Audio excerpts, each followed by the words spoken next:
Good evening, everyone, and welcome to Tomb of Annihilation, Episode 9. It is living up to its name. Last time we had our first character fatalities. The Annihilation has begun with a very, very emotional time, but yeah, we are back. We've got some new characters to introduce tonight. Before we get going, I guess everybody kind of well, Tom and Tom, you can kind of wait. You can just kind of say who you are. We'll start with T. T, who are you? My name is Tom. In addition to the other Tom that's over there, so that's why mine says also Tom. I have until recently been playing a gnome druid, and I'm not going to introduce who I'm playing now. We'll just see him come up in the game. Excellent. Tom, who are you? Or not? We might not have you. I don't know. I have video of you. I just don't have audio of you. We'll move on to Brad. Brad, who are you this evening? What? Who am I? I think I'm gonna play. I guess I'm playing Red Stoutfist, who is a dwarven war cleric. Indeed. The lovely, long, braided red beard. Something like that. It's delightful. Yep. And They should have a Stein in at least the hand we can see. Yeah, well, there is, but it's like off to the side there. And James. I'm James. I am playing Joris, the Triton soldier who's come to the world above and is now traveling with people, and gets mad sometimes. It's his thing. Yeah. Triton, but not trite. Tom, do we have you yet? Are your technical things fixed? Are you still? All right. Well, that's Tom. You can find out all about him from his other times with us in the previous 8. I think I'm back. Aha. There we go. Yep. You guys hear me? Yep. I have Okay. audio. Cool. Sorry about that. My computer freaked out. It's a new laptop, so still getting used to stuff. So are we past introductions, or are we? Go for it.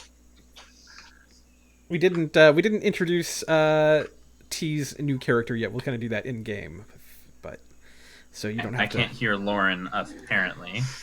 Okay. We didn't introduce my new character. So, introduce yourself. Say who you are. Sure. Well, my name's Tom. Not also Tom, just Tom. And we'll also introduce my character as he comes up as well, I guess. Indeed. Can you hear me now? By the way, Tom. Yeah. Cool. Okay. I think I just had to reconnect to Discord there. All right. Well, Patsy will be joining us, I believe, a little bit later. She had some things going on here today, but should be joining us in a little while with her character Galia. Yeah, we'll meet her later on. Let's talk about what happened last time, just a little bit.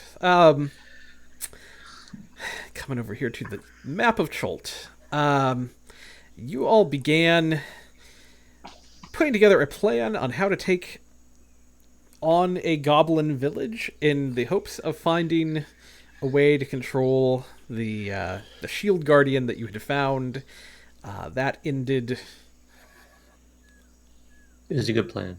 Yeah, well, I mean, it went exactly to plan, right? You found the exact thing you were after. We got the shield guardian. You got the shield guardian. Found the Unfortunately, amulet. the whole village sailed through the air in a cunning goblin-devised mechanism to protect them from enemies that happened to take out both Aza and Arrogam. It was an anti-gnome conspiracy. Well, goblins hate gnomes, right? We were too powerful. That's really what it was. Heartbroken, but still needing to continue on with the quest, the Shield Guardian was acquired, and the party resolutely pressed on to Orlunga, where they did some kind of weird stuff, like eating snakes and that kind of thing, to allow them access. Delicious. Yeah, to see the seer of Orlunga, who kind of talked a little bit about some prophecies, talked about Raznisi, and gave some blessings out.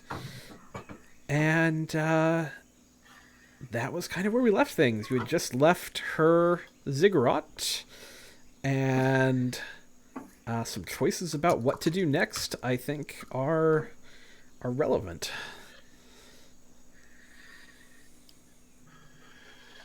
And that's really Jarrus and Red at this point, since Galia is currently not. She's off contemplating what just happened or something. Communing with Lathander. Well, if it's all the same to you guys, I'd like to carry on to the snout of Orlunga. Is that right? Omgar. The snout of Omgar. Yes. Way down here to the south. Oh, you're going I know all the that way to the other it's- end? I mean, I know that it's, not the Sunken City, but we don't know where the Sunken City is, and, the temple to Umberly is down there. We know where that is. We can get started on it. And it's not too far from the Peaks of Flame. I mean, it is, but you just go up Snap and Turtle Bay, and then you're basically there, and then we can find it from up top. So let's just go down to the Snout of Omgar. It's a great idea.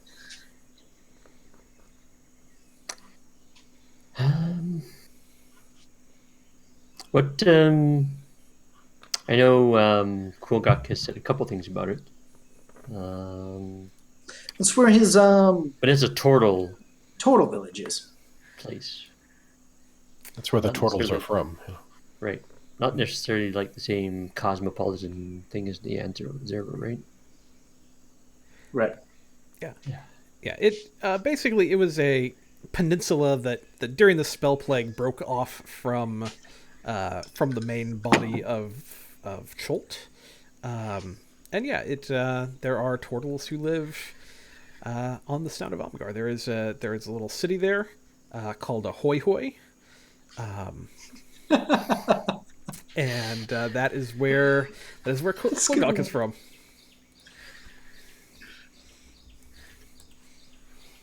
Anybody else think this looks like Tasmania? A little bit.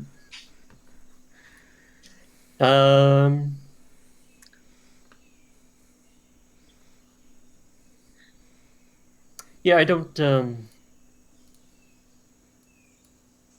know that Red would have any particular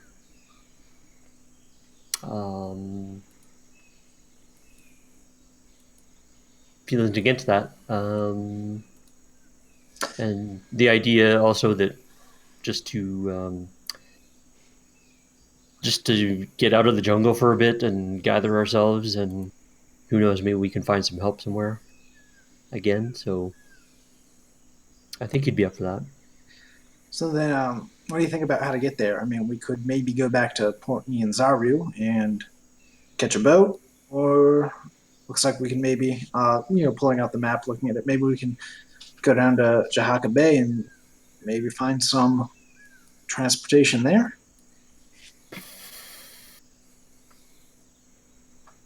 Looking at the map here, what does the pickaxe and spade? What's that mean again? That is a mine. Okay. And they call it a mine. Yeah. Keep in mind, everything that is on this map is what Syndra had been able to piece together from her research. So anything that is on here, like these denoted mines or anything that you have not uncovered, is historically there should be something there, but what it actually is hard to say at this point. So just always keep that as a back thought in your mind. Was anything mentioned to us about Ataz Kahakla? Let's see. Let me look that one up. Let me see what is there. Also, was there something we were supposed to do in Imbala, or was that just part of the instructions? We were supposed to go to Oralunga west of Imbala. I have no idea what Boa is. It's this thing right here. No, yeah, I see it, but I don't have any recollection of ever talking about it. I think it was only mentioned as a East of Babala. Yeah. There's a directional thing for Orlunga. Let me see what Quilgok knows here, because I think that will answer whether you guys know anything about Ataz Kahakla. There we go. My gosh.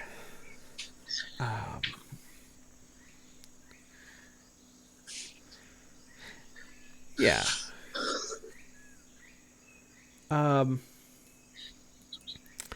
Yeah, he has not traveled that way, but he would be he would be kind of aware of what this is. So the River Tath flows out of the Aldani Basin, which is just here by Imbala. The River Tath, he has not really traveled past the Aldani Basin. But the river... I'm just pulling up the information on that.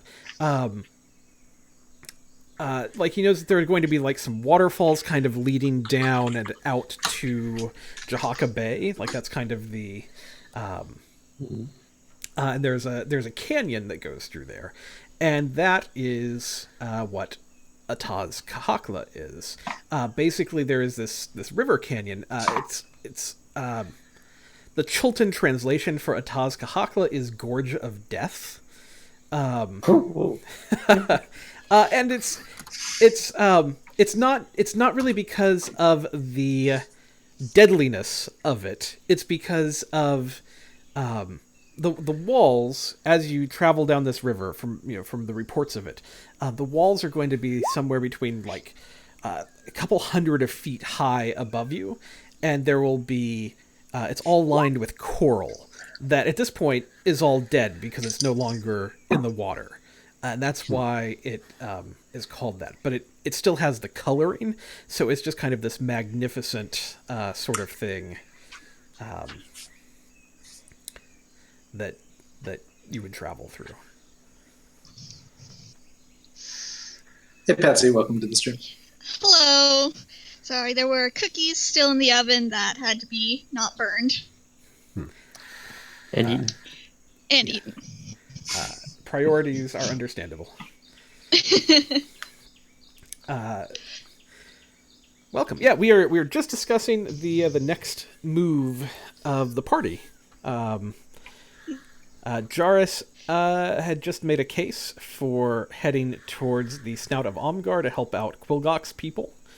Perhaps, and then traveling north from there up into towards the Peaks of Flame to go try to find Omu instead of just heading through the jungle. That sounds like the smartest and least combat build decision. So I would probably tend to agree with that. Amazing. Kind of paladin is shirking combat. All right. Yeah, well, we're going to try to avoid that from now on. So. But combat hasn't killed us yet. It's true, actually. Murder by trees. Yep. All right. Well, let me ask you this: how do you want to do this? Do you want to head towards the Aldani Basin and try to catch the river from there? Do you want to try to cut cross country and scale down possibly cliffs and that kind of thing to get to the river? Do you kind of want to come around and come by land by this mine over here and try to get to Jahaka Bay? what are you thinking? If that is the direction you want to go, what are you thinking? Or do you want to head back to the River Ocean Star and take it downriver back to Port Nyanzuru and see if you can charter a boat of some sort of ship?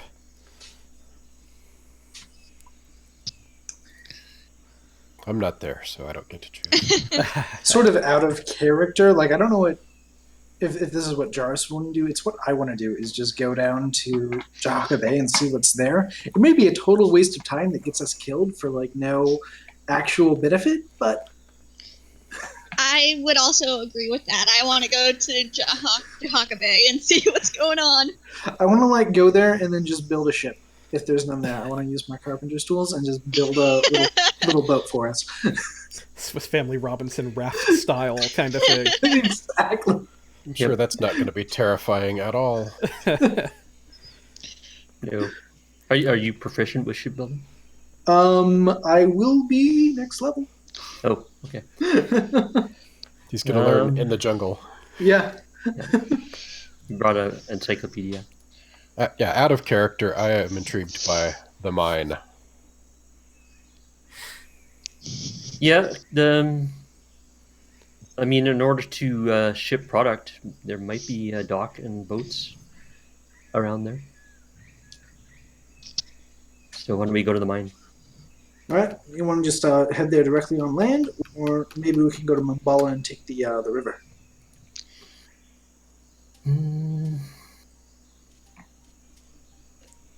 Well, do we have any kind of boats that we could possibly create there? I mean, unless we try to put one together, it might be something. I kind of think it's just safer to go. I mean, it's less days traveling if we just walk straight there from here, I think. Well, maybe not less days, fewer miles. I don't know. You mean to the mine? Yeah, if we just go straight to the mines, I feel like that's not as far a distance as going to here or here and then down like that. Yeah, I would agree with that too. I think just taking the shortest way through is the best way. Yeah, I think so, because who knows if we have multi-part a... arrow? Who knows if we can find a boat at Mabala? All right, well, sounds like a plan. But before we go, Red Gallia, I've been thinking about something since we lost our companions. If I die out here, I don't want any of your ceremonies. Just put me in the river and let it take me out to the ocean.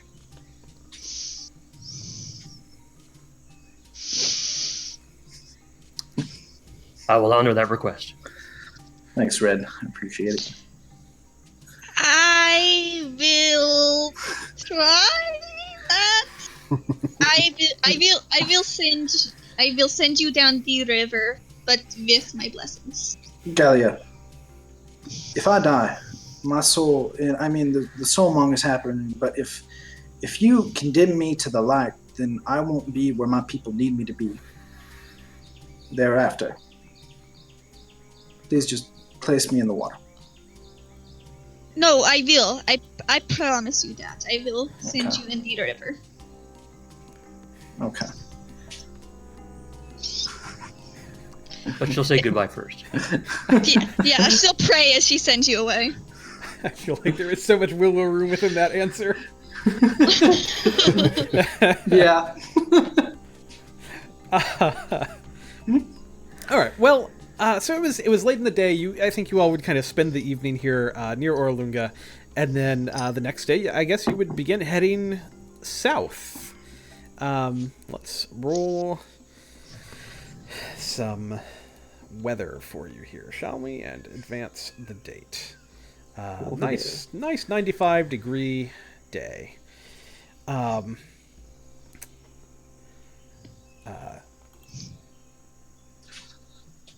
think the other thing that would happen is at some point Quilgok would probably bring up probably with Jarrus he would just kind of maybe while you're traveling over the first couple of miles of this, he would probably kind of sidle up next to Jarrus and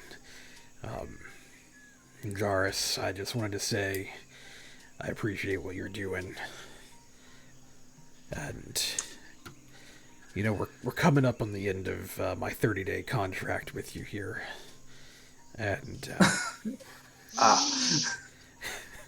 Forgot about that.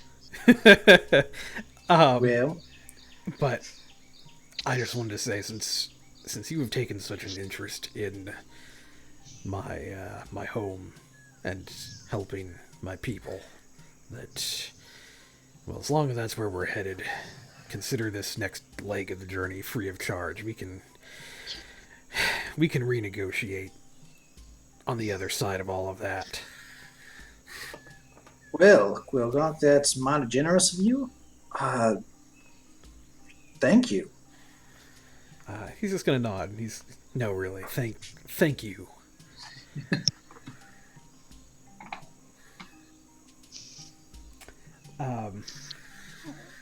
Yeah, nothing big. Just he wanted to express that. I mean, it is a big deal to him. So heading into the jungle south of Orlunga, you're going to travel for a good chunk of the day. Let me see. Oh, I need to change some of these passive perceptions. Just for tonight, Toms, what are your passive perceptions on your new characters? 14. 11. Thank you very much. All right. As you are traveling, and kind of getting into the late afternoon here of this day, Red and Galia. Well, actually, all three of you. Red, Galia, and Jarrus, and Quilgok. I think even Quilgok can raise a hand, and quiet. I think I hear something up ahead. And he'll kind of guide you through the forest just a little bit, and you'll hear a couple of voices talking back and forth to each other, I would say.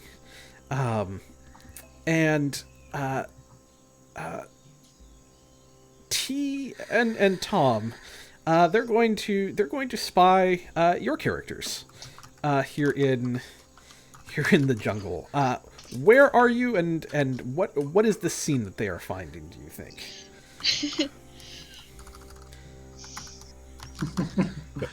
Which party is that for? That question for? It's for you guys. Tom, I think you might be muted if you're saying something. No, I hadn't said anything. I was going to Okay. wait to see if Tom wanted. Gotcha. If he doesn't, then I have a sort of idea.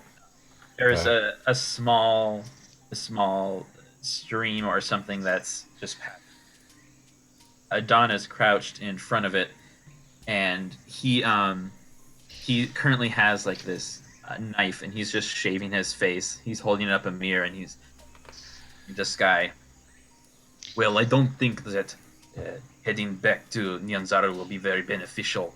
We are searching for the soulmonger. So, not a southern accent then? Southern European. Because I was going to start with, howdy, y'all!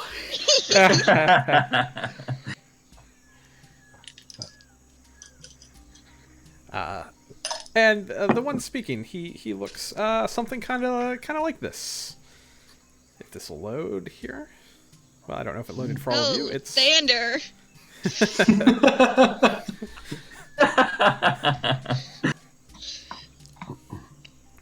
I guess I could do a little. I have a written. If I could do that. yeah. If you want to describe. I think I've seen him your on another character. TV show. Adon has some large black horns that curve behind his head. After you get over that shock, you notice his eyes. gleaming silver irises that seem to shine even in the dark. His stark features are accented by his dark iron skin and a handsome face sprouting a devilish smile, equal parts alluring and unnerving. Beyond his looks, he wears dark leathers and plain traveling clothes. At his side, he sports a plain banded shield, and typically, right now he has a knife in his hand, but typically he has a menacing longsword.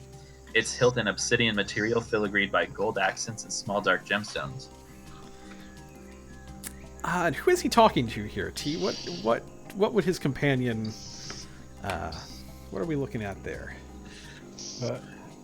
His companion looks like a very large bipedal cat.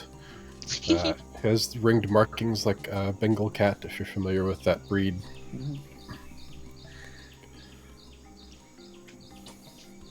And what was the last thing you said? I don't think returning to Port Nyanzaru will benefit us very much. I think that we should forage ahead in the jungle. We are supposed to be looking for the soulmonger, not wasting time.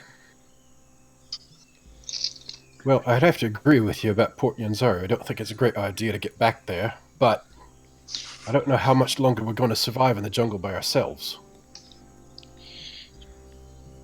Come on, we can handle it. Can I do a nice subtle little divine sense here to get a sense about if these people are fiends, celestial, or undead? Sure, yeah. Don't you have to get within I like 30 think you have feet? to. I think you have to be within distance 60 of them. feet. Yeah. 60. So I'm gonna try to be sneaky to get 60 feet. I feel like that shouldn't be too hard. Well, we'll see if Yeah, you especially bring with any. all that armor. And your stealth armor? Yeah. Let's see. You'll have Do you want me to disadvantage do on a stealth? this. Yep. Yep. I'll never see you coming. Oh, Lathander. That's a nice 5. Next 5. Both So, both of you hear that.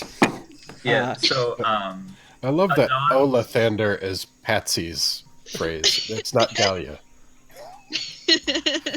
Adon would whip around in all his shirtless glory. He was bathing, and you see the small knife in his hand just seem to shimmer for a second, and much like Aza's shape change, it's sort of the camera sort of pans away. Then all of a sudden, there's this menacing longsword in his hand. He'll like whip around and point it at you. Gully is just gonna be like, And Sky's tail, the end of his tail twitches, and he grabs the bow off his back and an arrow. He doesn't pull the string back yet. Howdy, friends. No need to get violent. We're just out here too. Well, at least they don't look undead. Right. Jungle is not place for friends, but if they aren't attacking us. gonna hold my symbol real close here and then do that divine sensey sense to get the idea about these people.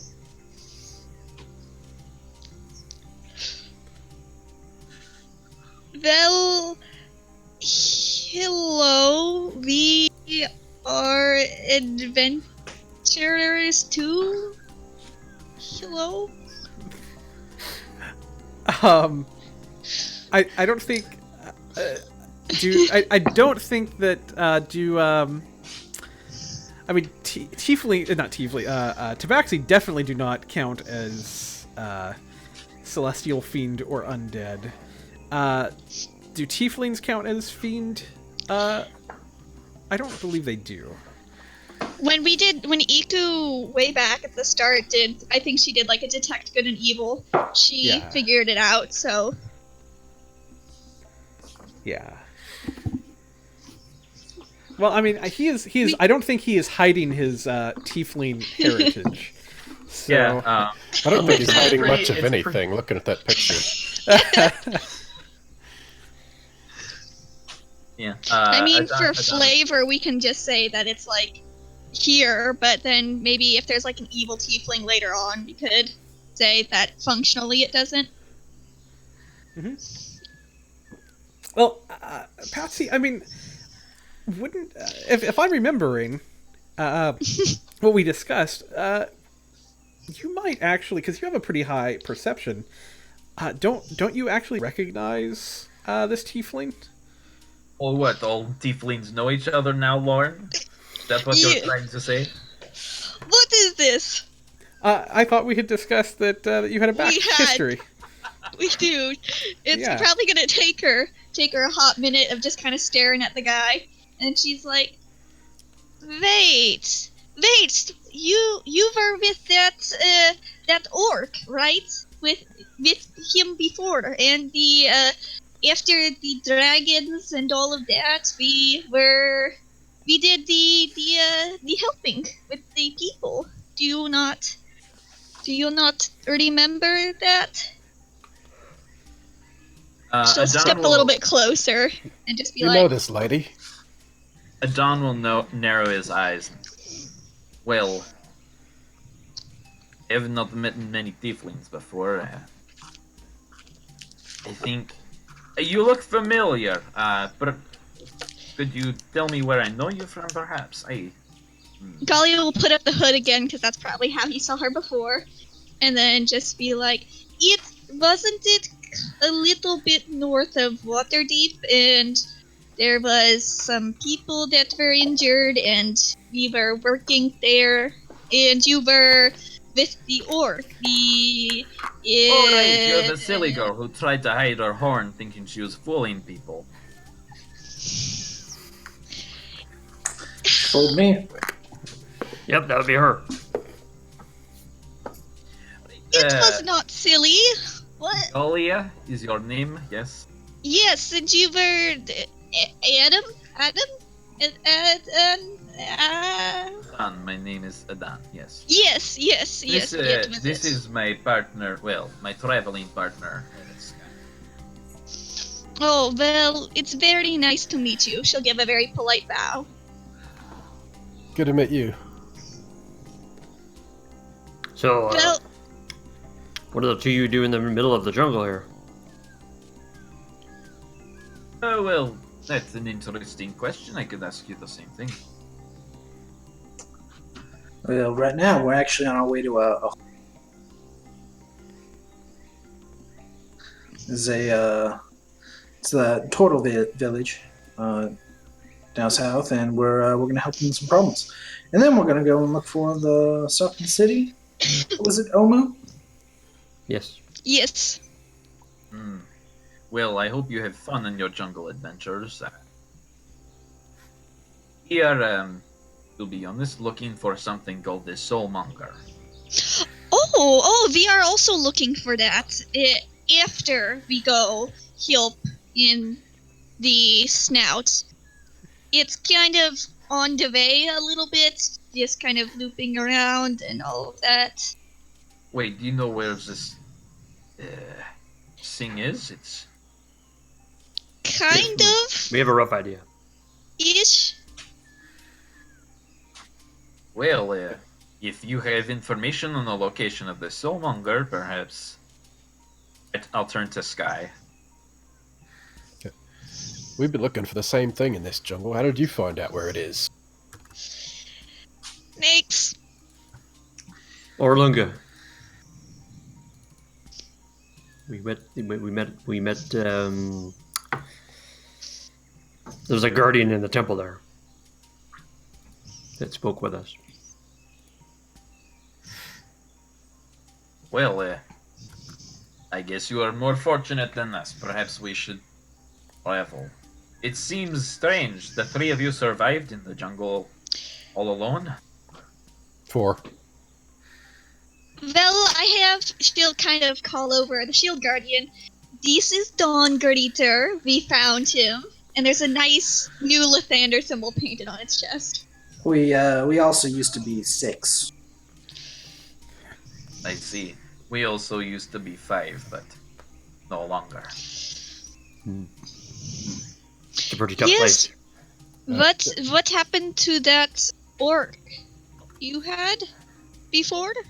Are you talking about Eugene? Yes, that was him. He He was He is tall dead. and he had the Sky spots the new Lathander symbol painted on your shield guardian and kind of gets this faraway look. Is everything okay with him? Yeah, everything's Uh, fine. You have not introduced us to your friends, Golia. Oh, Them yes. My apologies. This is Doris. He is a member of the Salt Legions, and he is a very strong warrior, and it has been very great traveling with him. And then this is Red. He is a cleric of Dwarf Morden, yes, that's it. And he is also a very strong warrior and also very great to travel with. They are both very, very honorable men. Well, it is nice to meet you, Doris. And did you say what is this Chult Legion you talk about? Jarvis and the Salt Legion. Salt Legion's the finest fighting force anywhere material.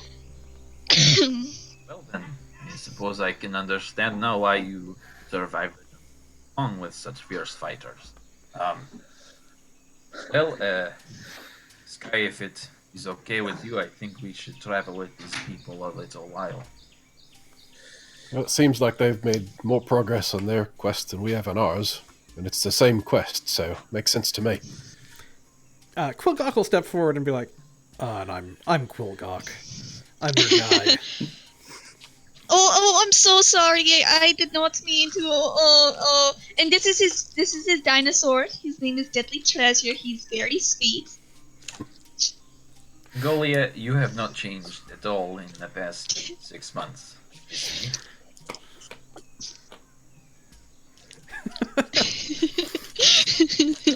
Right, well, I suppose if you know the way, I will defer to your knowledge of the jungle and you can lead us.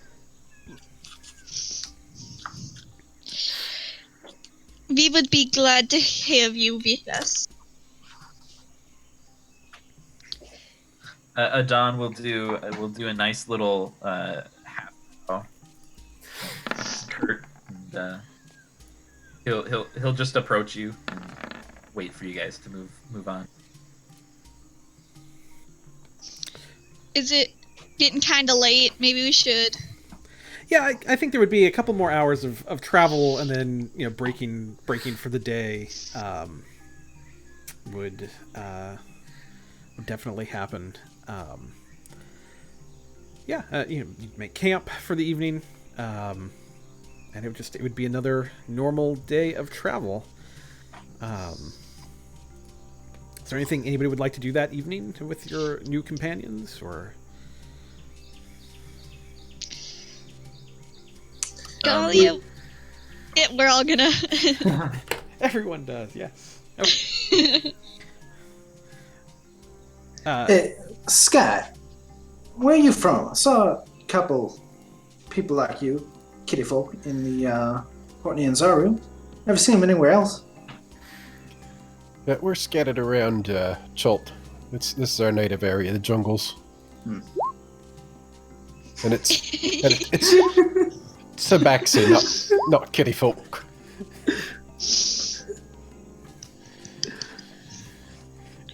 Thanks. You local here or? You're cutting out. I am. Sweet. You local here or what parts? Do you know this part of the jungle? Or you from somewhere else? Or? I don't really think that I had narrowed it down that far. Yeah. If you're saying that you're native from Chult, then we can. Really, you would mainly be from up Portney and Zaru way. That would be the most likely place. There are other places on the main continent if you would prefer that as well, and we can discuss that. later for you if you want to, T. Okay, but it feels like if I try to make him from somewhere besides the regions that we can see on the map, then he would have special knowledge, and I don't want to try to bring that up. Okay. Fair enough.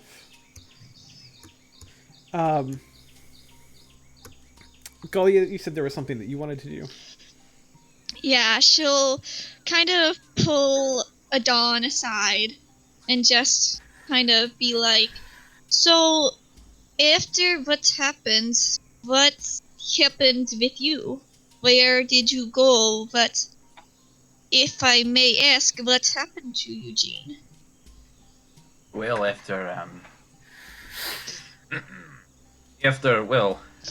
it's been 3 months since the Tyranny of Dragon stuff wrapped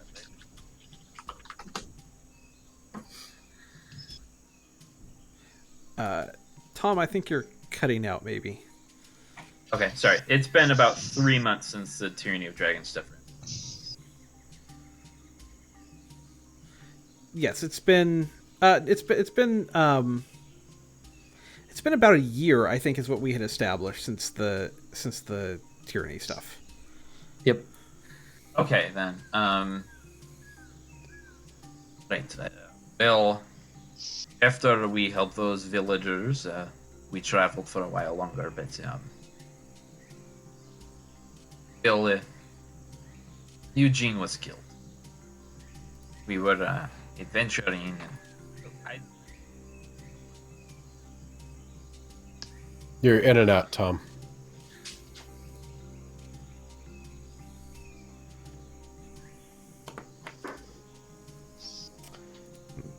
Technical difficulties. Okay, can you guys hear me now? Is this better? Am I cutting out still? That's Nope, better. you're good. It's a lot Sounds better. good. Okay. I've turned off push to talk for now. We'll see how that goes. If it gets too loud over here, just let me know. Okay. I don't want to get too much into details. And he'll get this pained expression on his face. It's still a fresh wound, so to speak. So. Yes, of course. But in general, how have you been doing? How long have you been here in Chult? Not too long. He sort of arrived in the entire. I think I've actually lost track of the days. It's quite wild. We ran through quite a bit of that jungle, and 3 of our companions died. So I'm sorry for your loss of them. I know how hard it can be. If there's anything that I could do to help, I would gladly offer it to you. And she'll give some of the rations that they got off of Aragim and Aza. Oh well, I don't need this, but I will take it nonetheless. Thank you. Yeah, thank you. That'll be about probably 10 rations total, so 5 for each. Okay. Yeah, he'll take that and thank you. But will I'm going to look around for some things that is look around for some curative herbs and see what I can do with that. All right, I will be playing in our camp, and she'll go and she'll have Arrogant's hat as well with her as she does her prayers for the evening.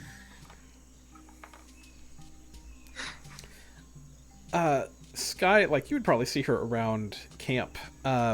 Would her doing her prayers, what would that do for Sky? He's kind of got a haunted look when he gets confronted with Lethandarian stuff. But he's not talkative about it yet.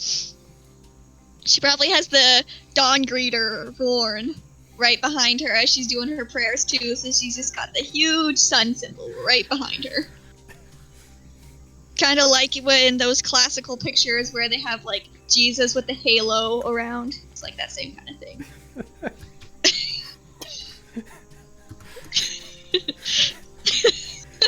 Wow.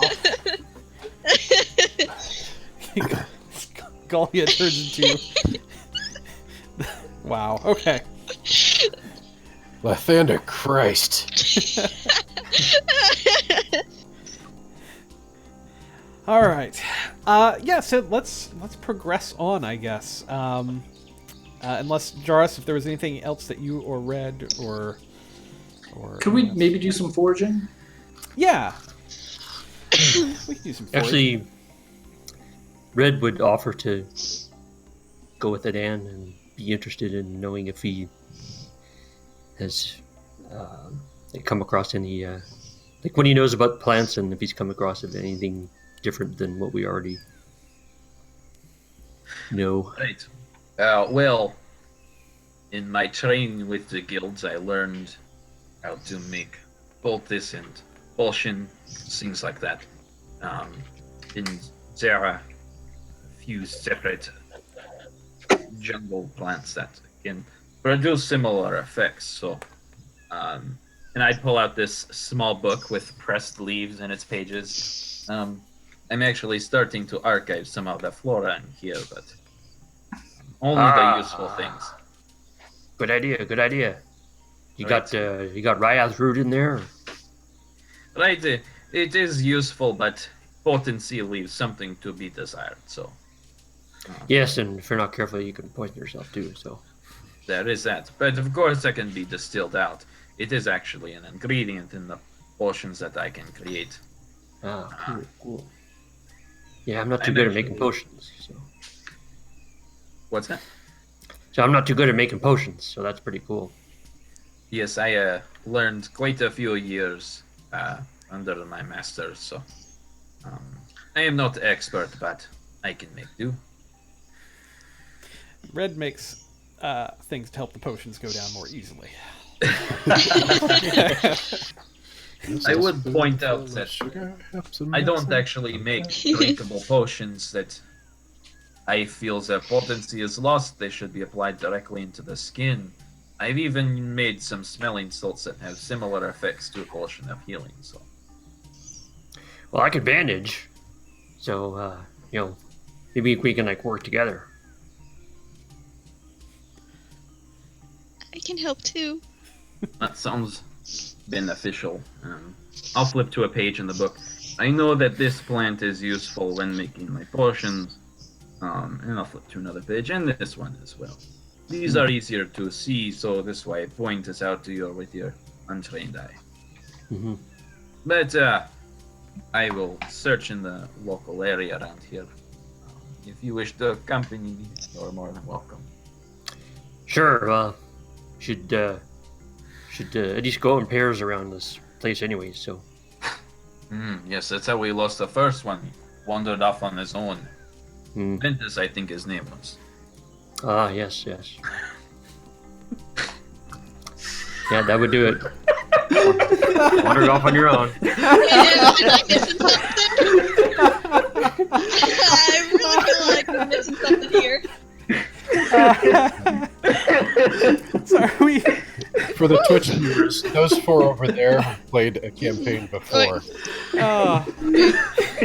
We had a player very early on when we first started playing. We had a character who was a rogue, and he went rogue very often. I think is maybe the polite way of saying it. And he did not last in the group very long, and then his character just disappeared when he did. So now we know what happened to him, I guess. It's canon Resolution. now. So, all right. So Aiden and Red, Aiden Adon, right? It's Adon. Yes. Sorry, I will try to say that better. Adon and Red head off to do some foraging. Jarrus, what are you looking for? Because you said you want to do some foraging as well. Yeah, see if I can find another boar or something. Another what? I'm sorry. Like a boar or something? Yeah. Okay, so what I'll do, anybody who wants to go foraging, Adon and Red, I'll give Adon a nature check, I think, is probably or survival, I guess. Can I use my herbalism kit? Yeah. Perfect. And well, I was gonna say because you have Red with you, I'll give you advantage on the check. Jarrus, if you want to go out with someone as well, I'll give you advantage because somebody would basically be helping you with it. So if Sky or Galia or both of them wanted to go with you, or Quilgok or someone, yeah, absolutely. Next guy is probably going to stick around and start getting the camp set up. Galia is doing. Galia, evening. if Jars asks her, then she'll. Yes, I could take theirs to secure us more food. Okay. I mean, if Galia was busy, Gorgok would be happy to. Yeah. Okay. Galia will head out with them. Okay. Thank you, Galia. Yes, of course. All right. So, Adon. Both of you are successful. Both Jarrus and Adon, you have successful foraging attempts here. Jarrus, you're going to bring back. You and Galia are going to bring back some nice fresh game for the evening meal, I think. So not everyone has to use rations for today. You can have a nice. Your hunt was successful. And Adon and Red. You're going to find some useful plants for Adon's potion making, and you're also going to come across a tree that you have not seen before that has kind of these fruits growing on it, and they look kind of like. They're about grapefruit sized, but they kind of have a pink skin on the outside, and yeah, you would not have seen these before. I feel like Red just pointed it out, and like Adon was totally had his nose to the ground, and he'll like look up at it, and he's like, "Bravasso Santas, you are good eye there, Red. Fantastic. I think that fruit could be useful." You've seen it before? You on the back. Well, no, I haven't seen it before, but you can see, there are markings, and I mean, I actually don't know what I'm talking about. It looks interesting, is what I mean.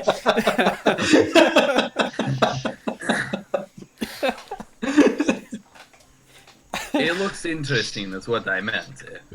Was that in character? Because he doesn't look like the kind of guy who would say, "I don't know what I'm talking about." You don't know what Don.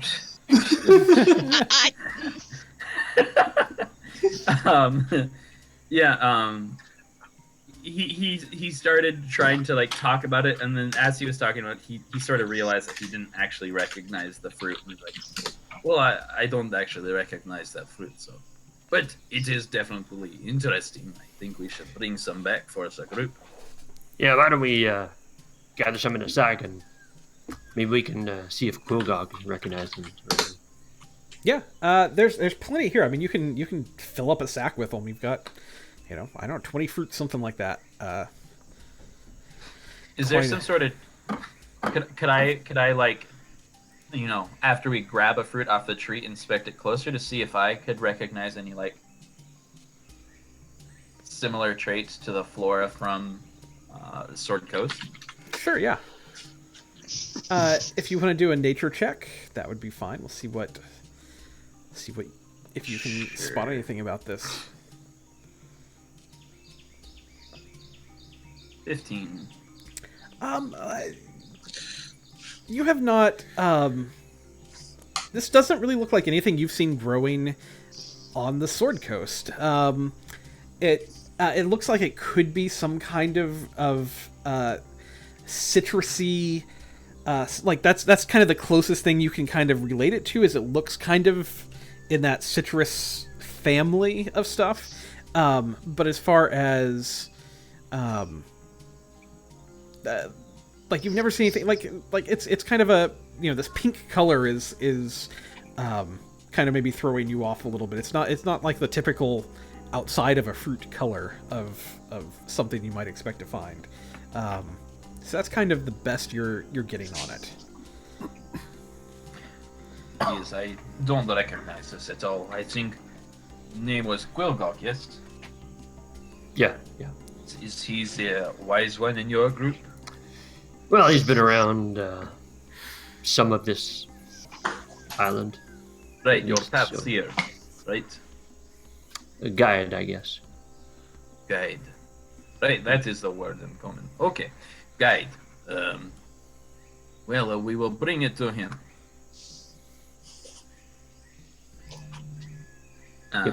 We will. I'll clap him on the back again and walk off back towards the camp. Coming back to the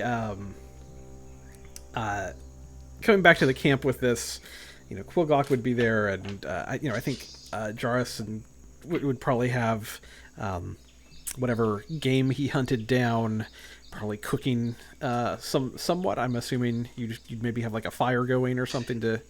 Yeah, I mean, yeah. I started actually the fire. have cooked utensils, so I could be using those. Yeah. No proficiency. No proficiency. All right. Well, I mean, do you want to roll a some kind of cooking check to see? Sure. What should that be?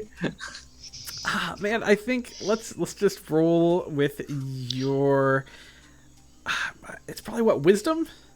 It's probably some kind of wisdom check. Fair I enough. don't know. Can I help? Can I Would it be do a like little s- backseat cooking? Yeah. Why not? I think that you should add this kind of spice, and then it would taste very good. This kind of spice with this kind of meat? Are you crazy? No, we need to go to this kind of spice, and we're gonna marinate it, and we flip it. Okay, the flipping Flip. is important. All right, and what I'm going to say is kind of like, depending on if it's the first roll or the second roll, is kind of like whose advice kind of took the flavor where it needed to go. So like if it's the advantage, then Galia was right in kind of her direction of spice flavors, and if it's the first number, Jarrus was right. Okay, come on.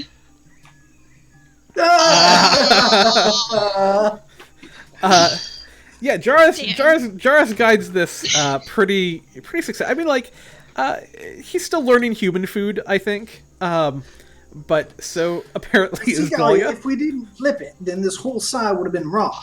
Gotta flip it, Galia.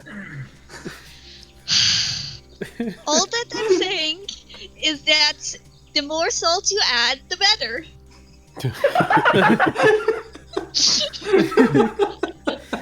I do feel like tieflings probably have like an affinity Yeah, for like pretty There's strong probably a lot flavors. of salt anyway. She wanted to go even further. I was gonna say salt could absolutely be Jarrus's downfall. It's like, oh yeah, salt's great. like the Like to I love salt. sea to salt Dawn is the and best. Galia, I'm just like, gonna chew on it. it's not salty enough, and then to like everybody else, like Jars, it's perfect, and then everybody else, it's a little too salty. It's the actual salinity of seawater. Yeah. This is perfect.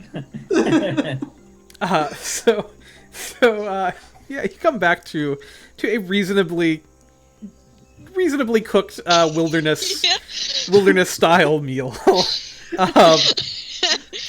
And Red will say, "This is good, but needs more salt." Adon will like. Adon more salt, you say? He'll like hold his hand over your. Is this a soup? What are we eating? This is meat. Meat. Some Yeah. sort of game that we cooked and just put on the fire. And then Like, covered in I'll- salt. I'll look over to Red. How much more salt do you say? Oh, good, a good teaspoon. He'll make some hand signs over your food and like wink at you and like, try it now. And I'll prestidigitate it to taste more salty.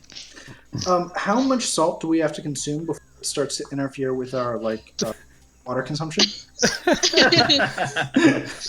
Well, I don't know if prestidigitated salt actually counts or not, because it's just magical ingredients. Yeah, just flavor it. So Sky has sniffed at this and just walked away. He's gone over to the raw part and picked a piece of raw meat off. Wouldn't you like this one better? I'm not really up with all the spices. We didn't cook that one, Sky. His nose is quite No sick, reason not to cook it. you see. It'll make him sneeze if he eats it. I've seen it. It's actually quite hilarious. Well, okay. Whatever, I suppose. She'll kind of pat his back and then walk back towards her cooked food. I'll turn to Red and I'll like give him a little piece of the meat that I have. Here, try this one. And it tastes like cake. Cake. Wow. Yeah, it's a really weird mouthfeel, but it tastes like cake. Gamey cake. This is really good. What is this? Just a trick I picked up. No big deal. Hey, how would you like to taste some ale? I made it myself. He'll raise an eyebrow. Ale, you say? Made it yourself? How do you make ale in a jungle? Well, I didn't make it here. I brought it with me. I'm Nice. almost out. Makes sense. Well, if you're offering, I'd be happy to definitely partake. If he Like hands it on, a devilish grin will just curl up his mouth. He hands it on a water skin. Yeah, I'll drink it. Wee woo.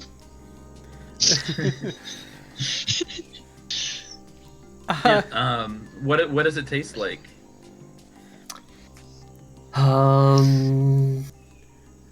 Like drinking whiskey, like that kind of bite.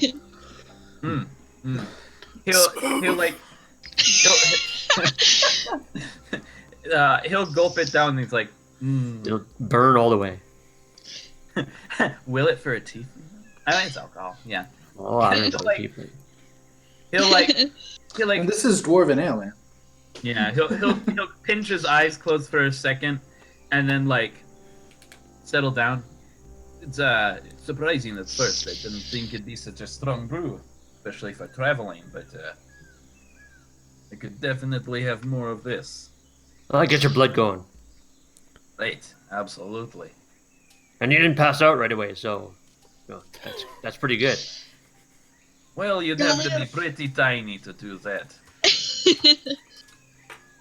Galia will just kind of slide over to the two and be like, so, what did you two find while you were out? Did you find any nice herbs of some kind? Oh, right. Oh yeah, show the fruit. Right. I'll pull them out. I keep thinking of what is that?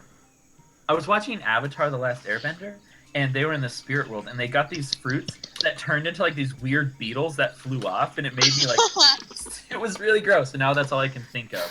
But I'll pull them out and be like, if Red found this strange tree with even stranger fruit, so I don't know anything about it, to be honest. But Yeah, we don't know if it's good or bad.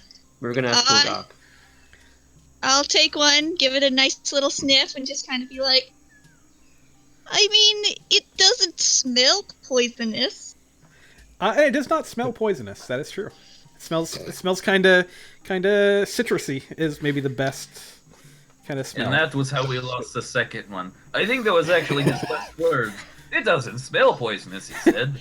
And then, Maybe. well, If you think I'll keep overnight, I can prepare a spell to detect poison and disease. Can I, like, take it, squeeze a little bit over my meat, and then eat it as, like, a nice little, like, citrus garnish? Sure. Don't worry, Gally. If you poison yourself, I can fix you. So. hell, you're all quite a talented bunch, healing poisons. Golia, can you do me a favor? Fuck. Oh, Lathander. Can you roll me a Constitution saving throw real quick? Remember, does my divine health help at all? It gives me immunity to disease. No, in this case it does not help. Oh, Lathander. This is not a diseased fruit.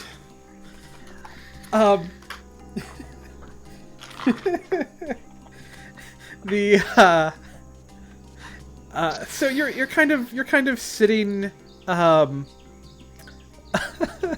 you're kind of sitting eating Oh this. no, this is terrible.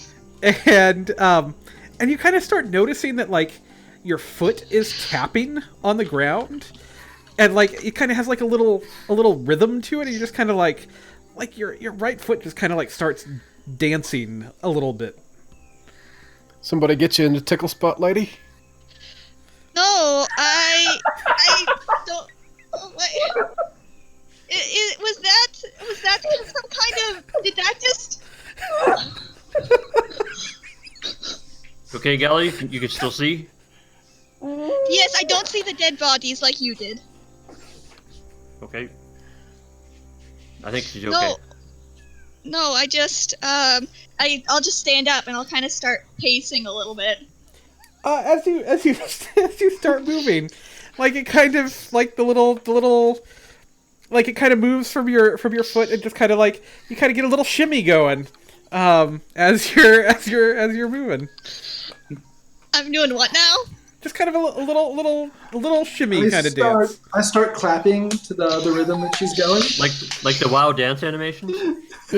This is a Bugs Bunny cartoon. Like Anybody not remember that one? not quite that intense. Like it's pretty light. Pretty light dance here. It's not. Was there an acne? I think that's what it is. Acne symbol on the lever the goblin pulled. And Quilgok is gonna see this. He's gonna be like, "Show me one of those fruits that you found." Oh, Lathander. I'll produce another one. These pink ones. Yeah, he'll kind of like catch it from you, like as you toss it over to him. He's just gonna start laughing. He's like, "Oh yeah, you can eat these," and he's just gonna be laughing. What is happening? I can't stop moving. Golia, did those priests teach you how to dance? Dancing's a sin. Oh, man. That's not dancing's a sin. What kind of Lathander are you talking about? Oh, She's that's just right. making that kind of upset whine. Go- And she's just kind of shimmying. Golia, are you trying to fight it? Like that's Yes, my question. she is. She's just trying to be like, Okay. Well, Red's laughing his ass off, but he'll say when you can catch your breath that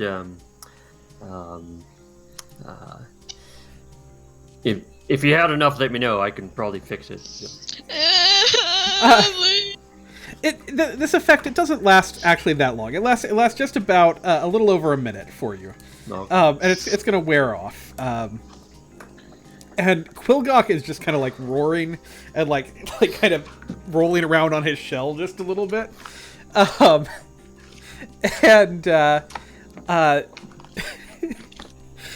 He's gonna kind of catch his, like, wipe his eyes a little bit. He's just gonna say, we call those the dancing monkey fruit. That's a good name. He's just gonna say, you don't want to eat too many of those. They poison you if you don't dance it out. Golly is just kind of gonna pout and go stomp off to her tent, and then just spend the rest of the night praying by herself, sulking. He's just gonna, Quilgok's just gonna be like, they make for a good party though, and damn if they don't taste good. Are they nutritious otherwise? Or? Well, they're great. They'll keep you going, but just don't resist the the movement. Once they get in your bloodstream, you gotta dance or you'll get sick after. Hey, Dad, give me one of those things. And Quilgok is gonna like start peeling the one he has as well. And, like he'll pop it in his mouth and like he's gonna like stand up and like for the next minute or so he's just gonna start doing like electric slides and Everybody like- got foot loose. Been on his turtle shell. little I turtle will breakdancing. happily produce one for Red. Yep, he'll bite into it and start dancing wildly. Yeah, this is as good as my alcohol. Yeah. So just from a mechanical standpoint, when you eat one of these things, basically you have to use your movement each turn for a minute to dance in your space without leaving it. And like if you were in combat, you would have disadvantage on attack rolls and dexterity saving throws, and other creatures would have advantage against you due to the dancing nature of your character. But otherwise, unless you if you do not do the dance, like if you don't use your movement, then you become poisoned at the end of it for an hour. So that's kind of the thing. But it might be, you might come up with a clever use for these, and you still have like 17 of them in a bag. So, or you can just eat them and dance a little bit every day. Would it just be one action to try to stuff it down someone's throat? I mean, I was thinking maybe like sneak in and just do what Galia did and just their supply. Mm-hmm. I'm thinking of a clever potion called Sleeper's Poison.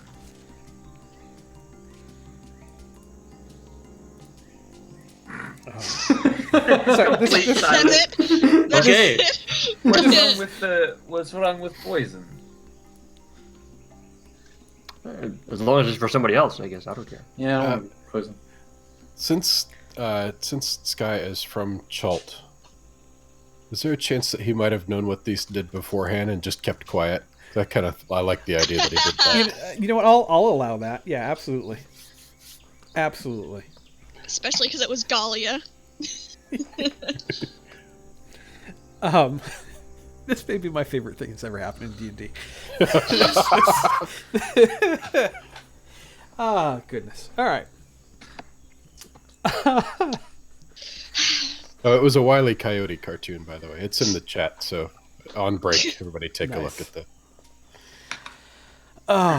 Well, I would say that your evening probably progresses hilariously but enjoyably. Yeah. Don will spend 2 hours working with the herbs he got, getting them down into a usable state and working on that. And before Galia would go to bed, can I store a Cure Wounds level 1 in Dawn Greeterborn? Sure. Please notate that you have done so somewhere. Yep. All right. Oh, goodness. Okay. So the next day is going to dawn. And you will head off into the jungle, south into the jungle. Yeah, excellent. That night I will go around and to Adon and Sky and see if they need water, because I have my create water spells, so like maybe refill one of their water skins or whatever. Well, I can create water too. Oh, that's a cool trick. Well, I can, so I will be happy to partake in any water that you have available. Yep. Well, get together all your water skins together. And you fill them with mayonnaise. Oops. Wrong spell. Nothing up my sleeve. Presto! Pesto. Mayo. Pesto mayo. I think he said pesto. That would be awesome if there's pesto in there. All right. So this next day, you are going to head into the jungle. And give me just one moment here. Are we gonna run into some friends? I mean, we'll see. We'll see what happens. Hopefully. More goblins.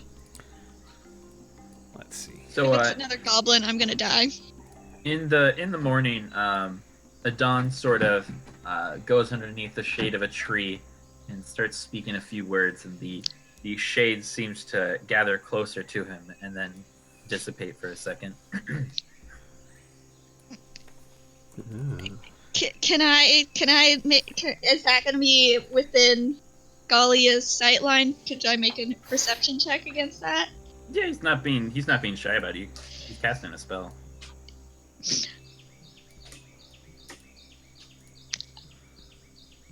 Probably roll an Arcana, is my guess.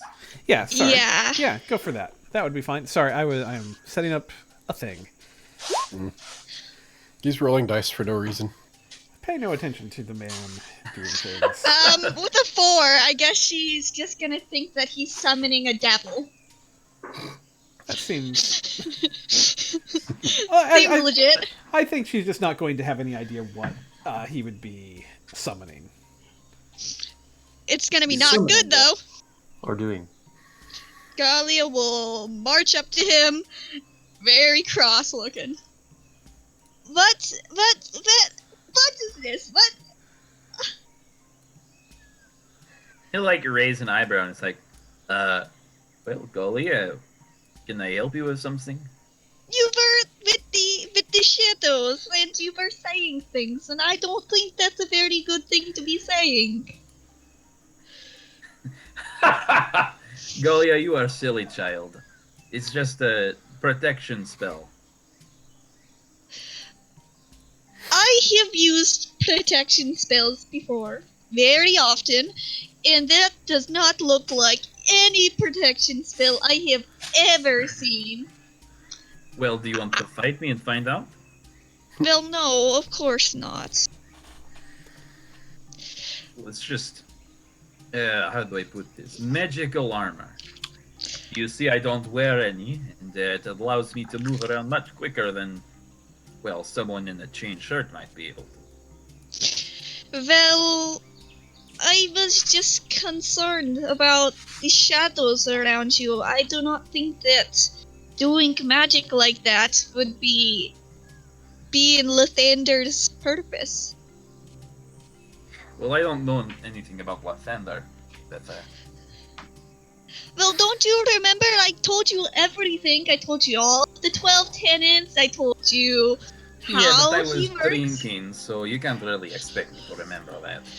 Also, I'm I sure think she told it's- you over and over again. Multiple too. times, probably. Also, I think at some point Eugene started singing, and well, after that you got distracted. Also, I just don't really care about Lathander, so. Oh. No. Well, just don't do the darkness magic anymore. I do not think that it will bring good things to us. Sure, I will walk in front of the blade and let it strike my flesh instead. That No, is- that's not what I'm saying. All Golly, that I'm really? saying, I'm saying that the darkness is not good. Are they within earshot of the rest of us? Or No, I would assume they would easily be within the earshot. I mean, Yeah, At Adon the is very like- least, Gali is speaking very loudly. right in the middle of camp, like it's not subtle. the light Lathan is putting out. There's got to be darkness somewhere. Yes, just not near me. On the other side of you from the sunlight, I can clearly see a shadow. Yes, but she'll pull out her little Lathander Bible and just kind of like recite some verse about how Lathander, he will always be there, even when there are shadows. The shadows are only hiding from him, and that is why they must always be apart from him. Blah blah blah. Blah. Well, I can tell you he's not always there. Well, I suppose we must agree to disagree then, because he is always there, always in the light. Every time that the sun shines, Lathander shines upon us. What happens on cloudy days? He is still there, and it's just, we can't see it, but it's there. Oh, okay. As long as the sun shines somewhere in Faerun, we will always be in the light. And I thought my religion was complicated. Adon will just like awkwardly like cough into his hand and be like, "Right, well, I think it's time we leave."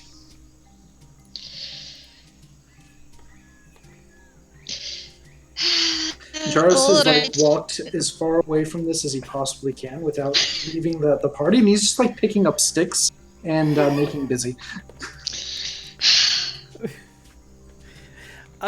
So I think you all get on the road for the day.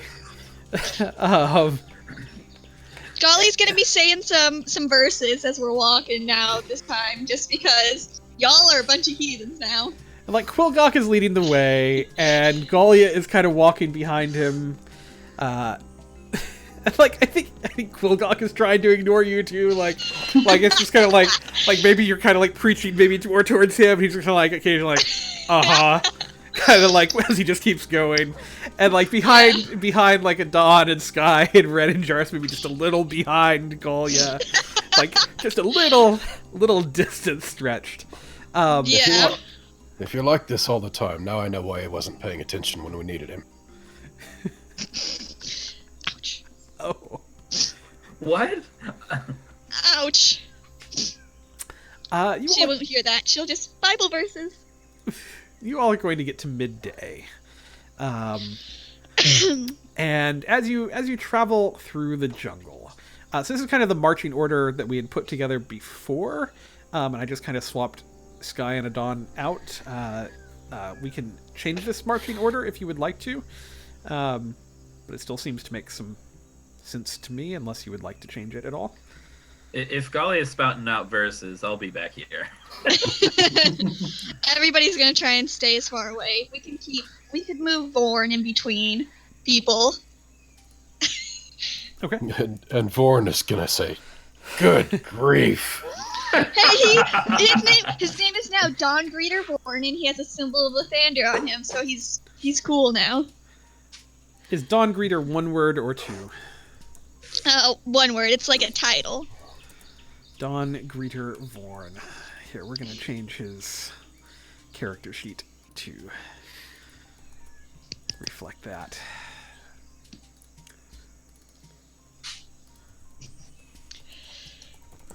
Red picks up some leaves off the ground and rolls them into a small ball and puts them in his ears. Yes. All right. He'll hand some to Adan and point it to his ears. Adon will probably do the same thing, honestly. Jungle dangers be damned. So as you are heading through the jungle, this looks just like normal jungle that you were heading through, and just a second before this happens, both Sky and Galia are going to see kind of a flash of color above them in the trees. I need everybody to roll initiative, please. So, for Dawn Greeter Vorn, should I just assume he goes right after me? Or should I do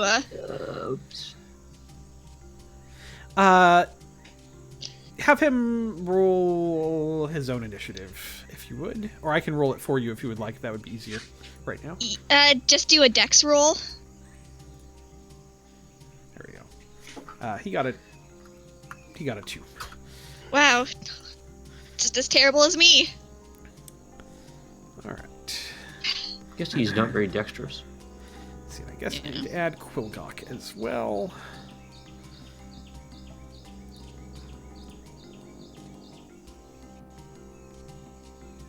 Actually, Red being a Did soldier, I did not get added? you click yourself? I thought I did. I will add you right now. I will try to add you. Hold on. There we go. There you go. If you want to add your number 2, perfect. Yeah. Actually, Red being a soldier at some point would probably say to Galia that if you want to preach to every undead creature in the forest, please do continue. She would. Mm-hmm. Why is that not? Let Okay. me rephrase that. All right. There are 4 of Scalia. these. There are 4 of these in initiative order who are before Sky. Well, 3 of them who are before Sky. So let me. Sky and Galia, you are not surprised this round. Everyone else is. So this guy. Ah! So, The frog people! You little sock puppets. Oh, is it a grung? Oh my gosh. Oh my gosh. There we they're go. So Oh, cool. there's so many of them. Oh, There we go. We'll I want them as pets. do that. All right, Sky, but you get to go before that grung. All right. So this first grung is going to come leaping out of this tree at you. Oh, you know what we need here? We need good battle music, I think, is what we need. Hell yeah. Uh, So let's get that going.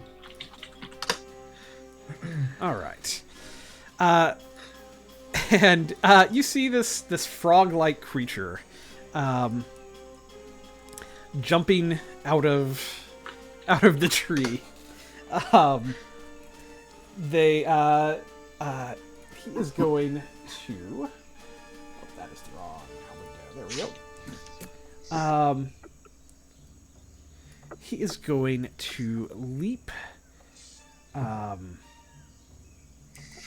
He is going to leap 25 feet in this direction.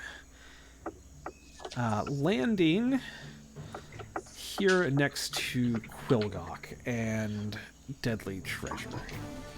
And he is going to stab at Quilgok, trying to hit him on top of this. That is a 19. That is going to hit. So he's actually kind of leapt onto Quilgok's back, or onto Deadly Treasure's back, kind of next to Quilgok, and is stabbing at Quilgok.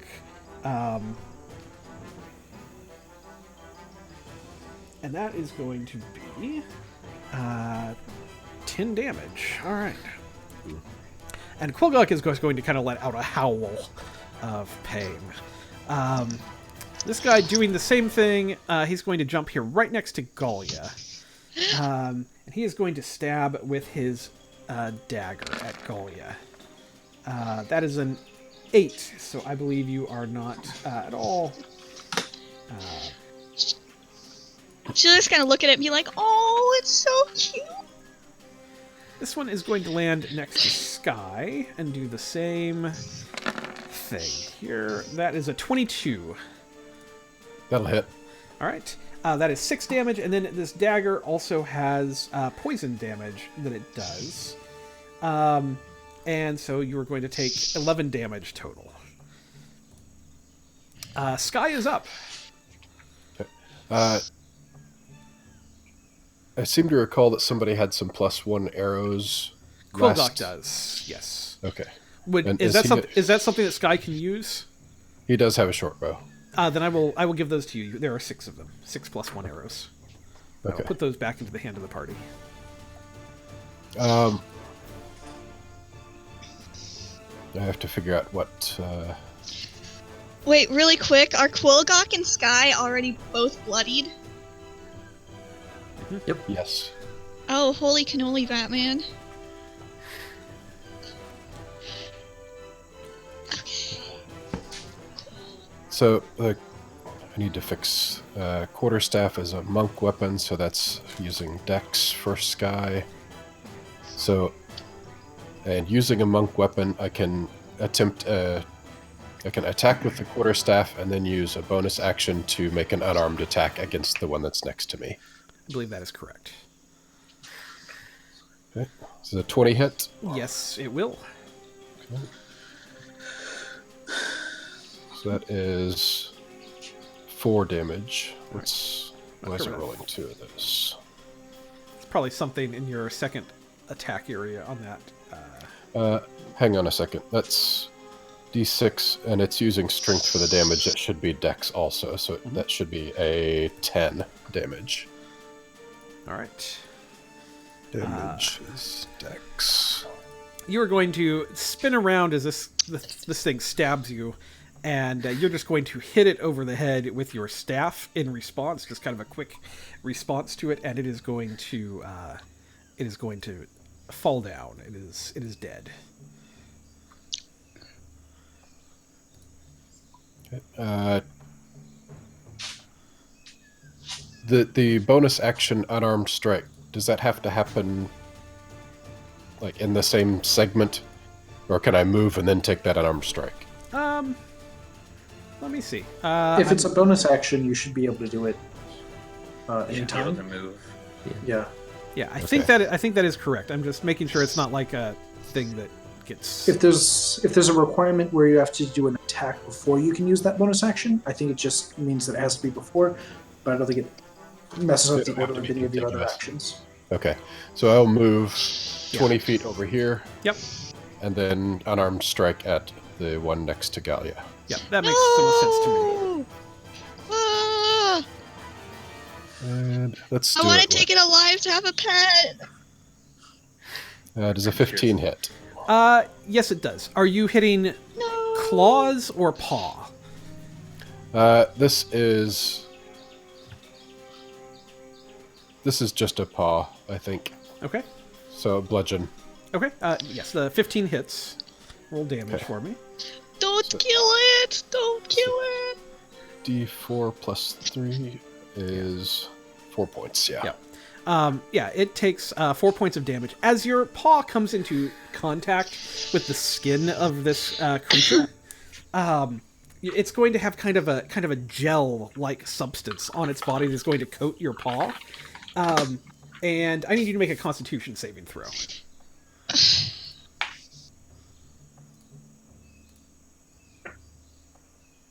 That is That's not going not good. to do it. No. So you are now poisoned for the next minute. I'll mark you with a little green thing, and we will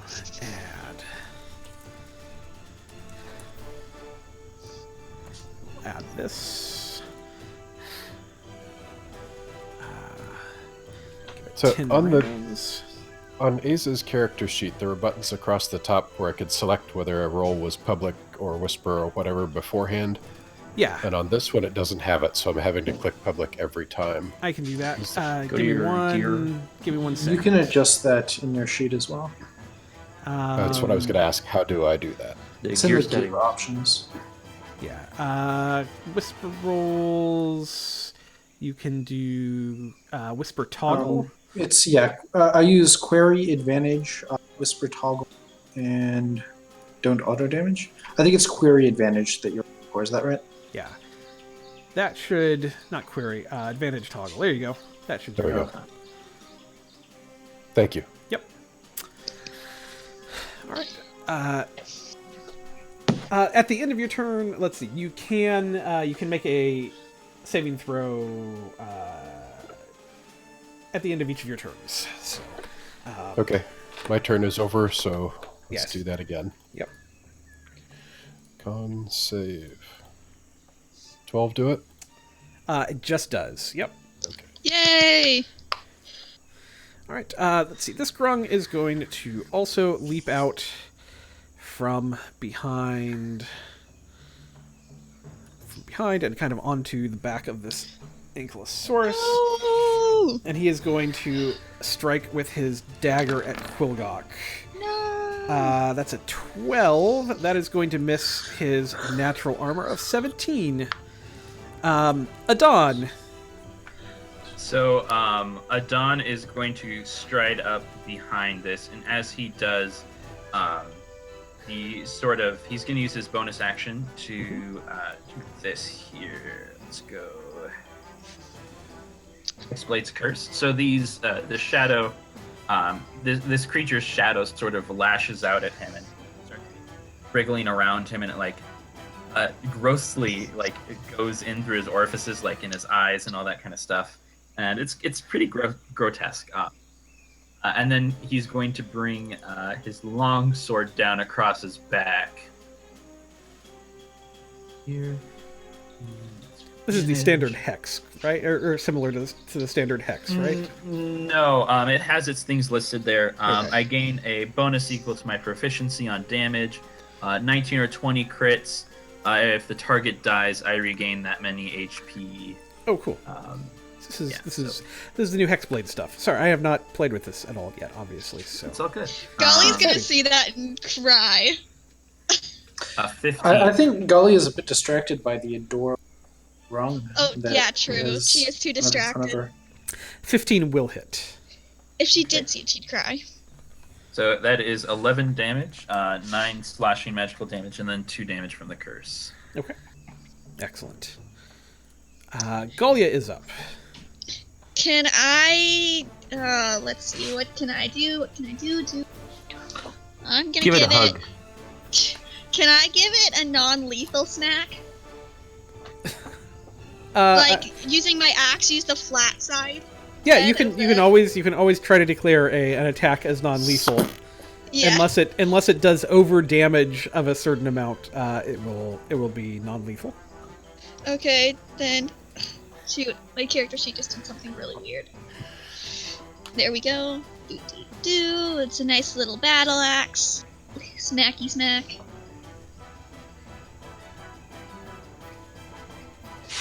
.22 will hit. For 4 All right. damage. Yeah, it takes the damage. It is bloodied. Let's see. And then she'll just kind of be like, "Don't kill this one!" Let's see. This grung. Sorry, Red. Before we get to your turn, this grung here, and this grung over here are going to leap out of hiding. This one is going to leap onto the other side of Red, and he is going to stab with his dagger at Red. That's an 11. That's going to miss. This one is going to jump up here to the other side of Adon, and he is going to use his dagger against Adon. That's a critical hit. 7 Ouch. piercing plus 10 poison. Ooh. 17.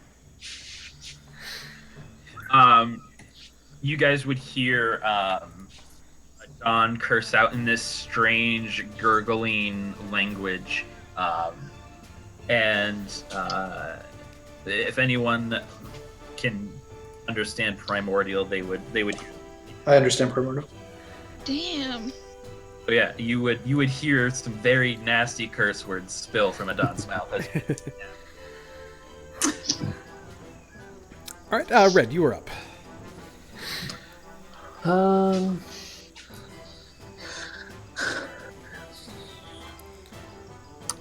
Well, actually, I don't know if you can change your thing, T, but you're not poisoned anymore. Yeah. I got it. All right. But I will still. Let's see here. I will still do a healing word for. Oh man, they broke that again. I have to fix this every freaking week.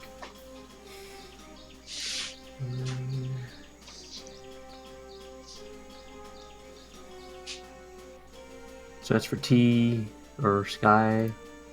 And then I think, see, I can't do a range attack to the guy next to me, so Thank you, Red. 1, 2, 3. Yeah, I'm gonna use my inspiration advantage on the attack, and use my hammer to here. What am I doing? Yes, advantage. I forgot I had a macro. So 12. No, probably misses. 12 to hit. 12 to hit. 12 The just hits. creature next to me. Yay. Oh, really? Wow. Mhm. Wow, okay. Well, then it does 9 damage. Very nice. Yeah, you do 9 damage to it. Bludgeoning. Excellent.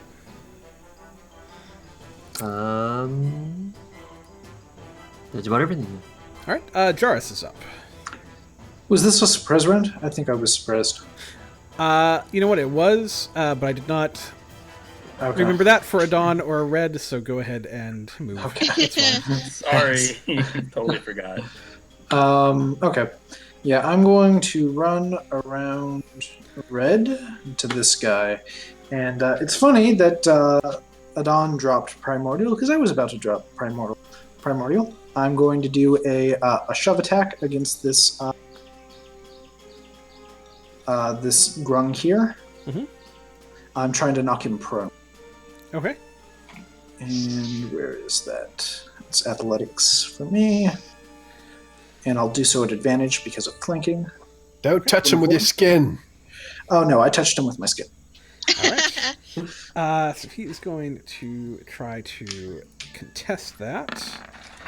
That is a 9. So you will shove him. You will also get kind of this ooze on your hand. For a second, I thought you had beaten my grapple shove with another crit. But I do need you to make a Constitution saving throw. Okay. Sure, but yeah, as I push him to the ground, to sort of shout out, "Speak, crit!" Basically saying, taking a cue from his physiology and saying, "Stand down. There's no need to fight us." So Constitution and 17. Yeah, you're fine. All right. Yeah, this creature is. Oh, that was an ability, not a. Doesn't matter. It is prone. Quilgok is going to. Let's see. He is going to command Deadly Treasure to do something. I think. Probably whip with his tail. Try to beat with his tail at one of these grungs on his back. I guess. Let's see what that does. It's definitely 16. a hit for 16 damage. This. Splatter. Yeah, that one is just going to turn into a little bit of pulp. Nice. Yeah. Good riddance, you little shit. Oh. Hey ho, come eat the frog, stab.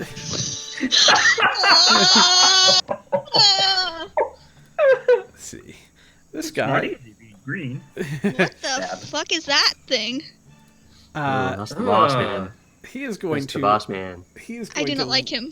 leap out of the shadows as well. He's not cute. He's kind of cute. If you could see his whole picture, they're all Black. kind of fantastic. It's a black lipstick. It's too gothy. Here, let me see if I can. I know I've Give us got. the full picture. Yep. I know I've got a good picture of him here somewhere. Nope, that's the wrong one.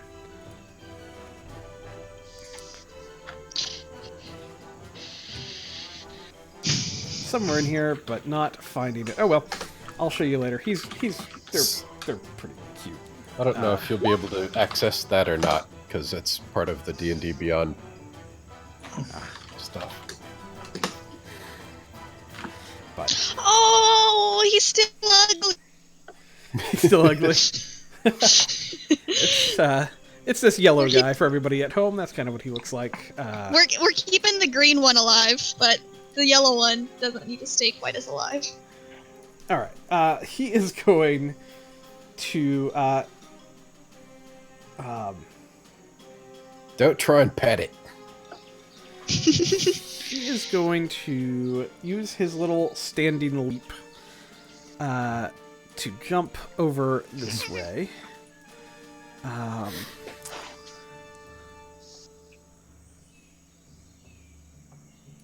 Yeah, okay.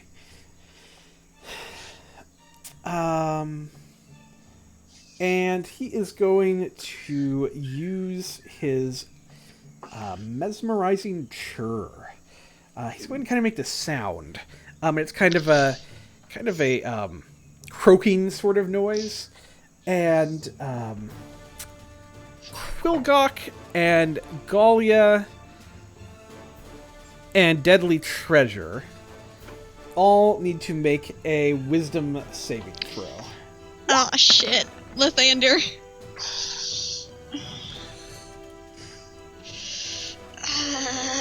I have good. I have good wisdom. Not that good.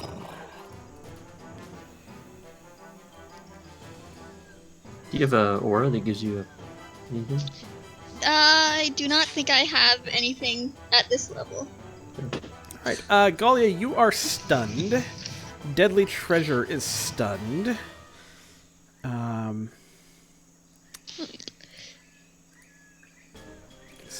Stun you here.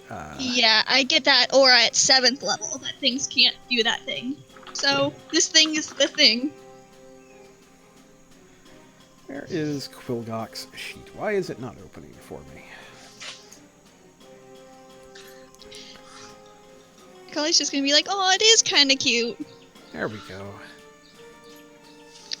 Or you're stunned by how terribly ugly it is. One of those things. Quilgok. Oh, Quilgok. Poor Quilgok. He is also stunned. Quilgok, no! So all of you have failed this check.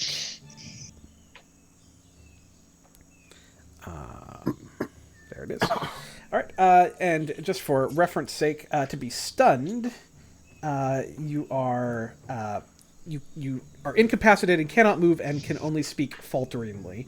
Any attack roll against you has advantage, and you will automatically fail any strength or dexterity saving throws. Cool. So stunned is not a great one to be.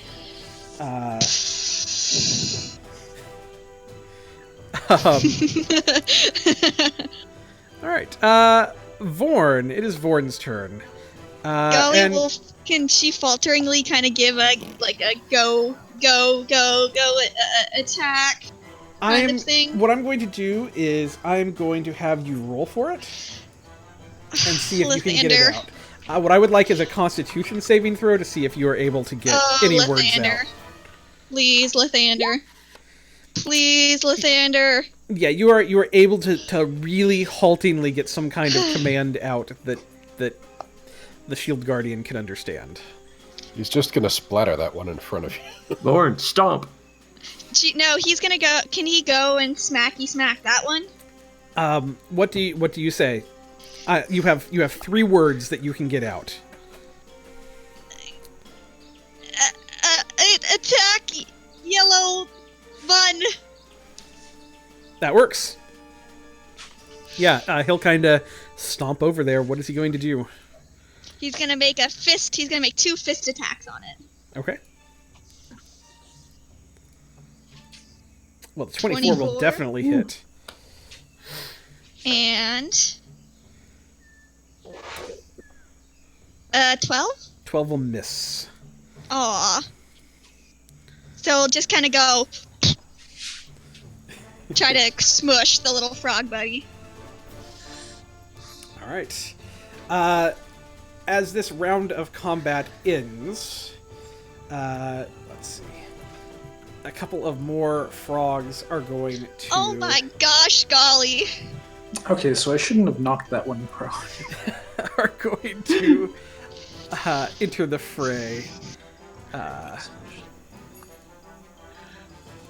let me go ahead and get their initiative in. Little critters are all over the place. They're answering the call of the elite warrior to appear. Lysander. How many are there now? More.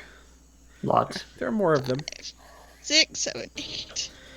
All right. So this little guy, he's going to have advantage against Galia. Oh no! Can I use the shield? Oh, That's a never mind. 14. That still doesn't hit. Yeah. This Grung is dead. We can remove him from the order.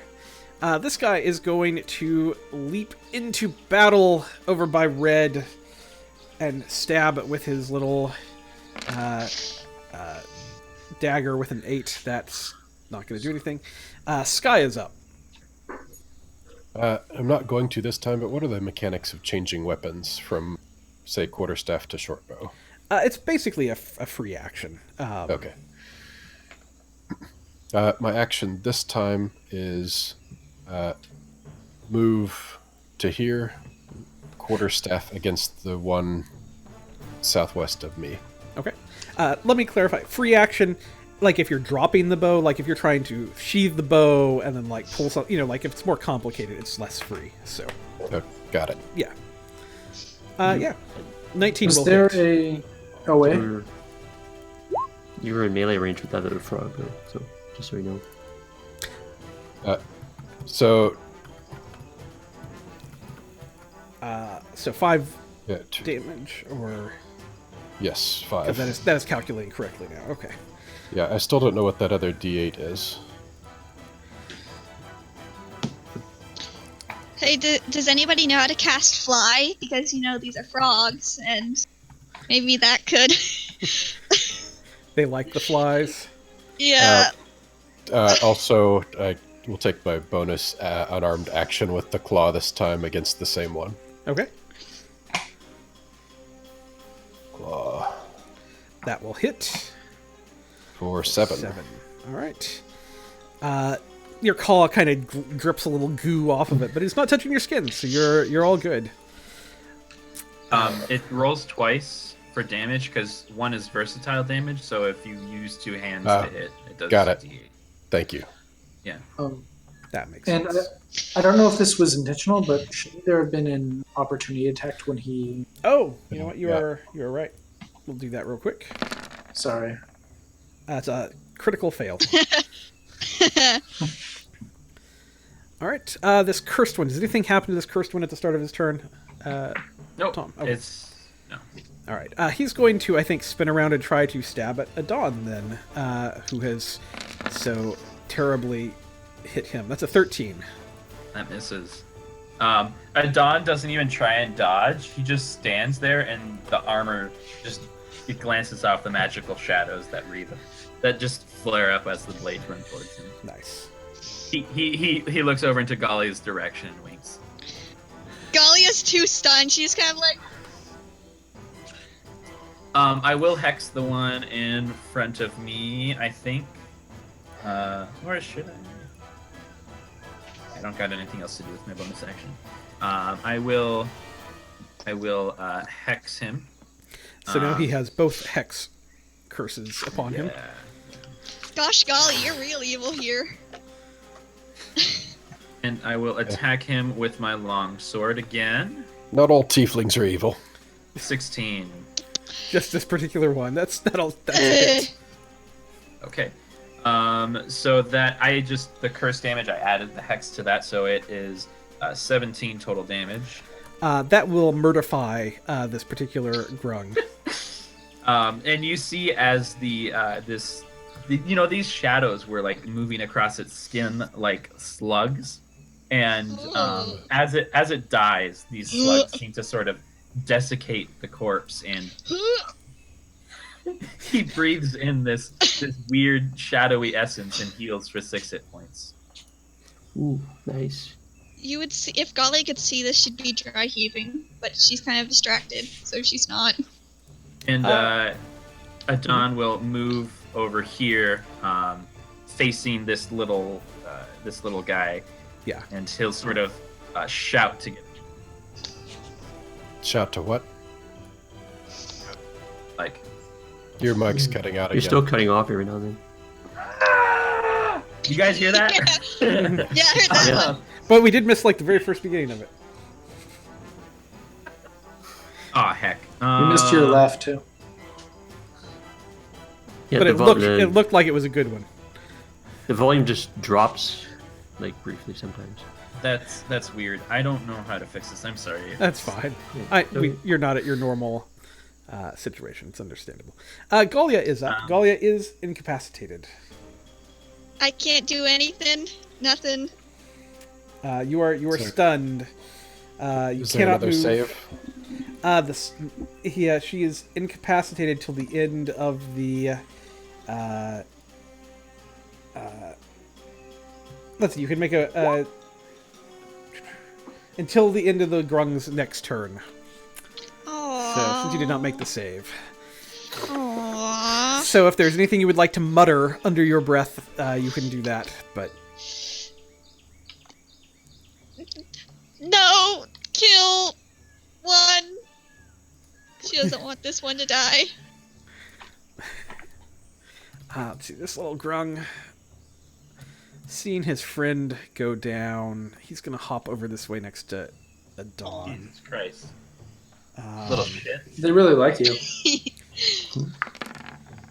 That is going to be a 17. That misses. Instead of just letting the magical armor eat the blow, he sort of does a twist and just knocks it away with the shield in his hand. Nice. Let's see. This Grung is going to use its movement to stand up.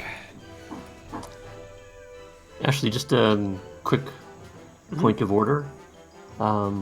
If we get flanking, I'm assuming that the monsters get flanking. That is true. So in my previous attack against me, I had advantage. All right. Well, I will remember that from here on out. We're not going to go back and try to fix it right now. But this guy is going to have advantage against you. So we're going to go ahead and do that. That's a 22.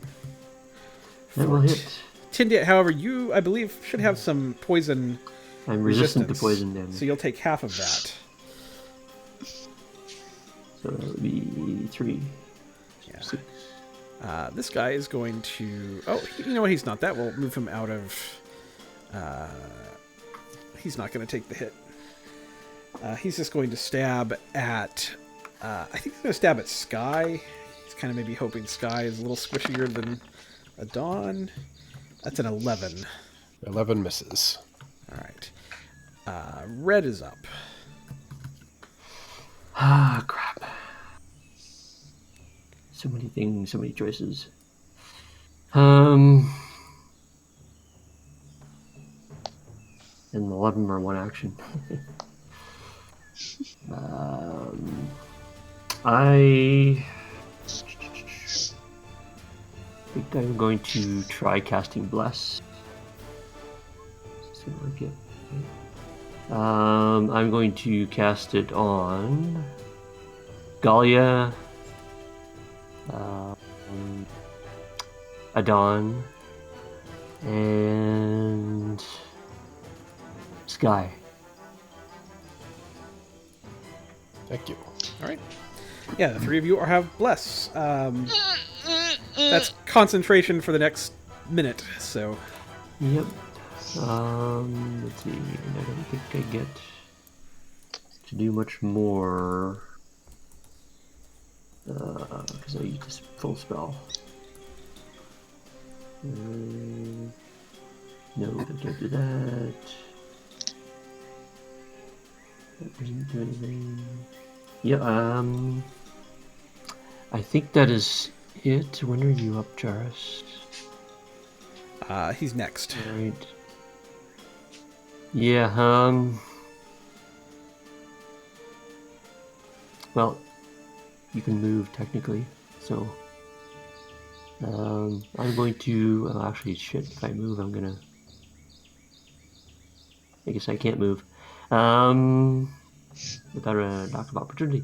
I guess that's it. Okay. All right. Jarrus, you were up. Jarvis is going to look out over the battlefield and sort of clench one hand, and with the other start to pull out his great sword. Bonus action to rage, as he closes his eyes and just swings into this grung that's in front of him.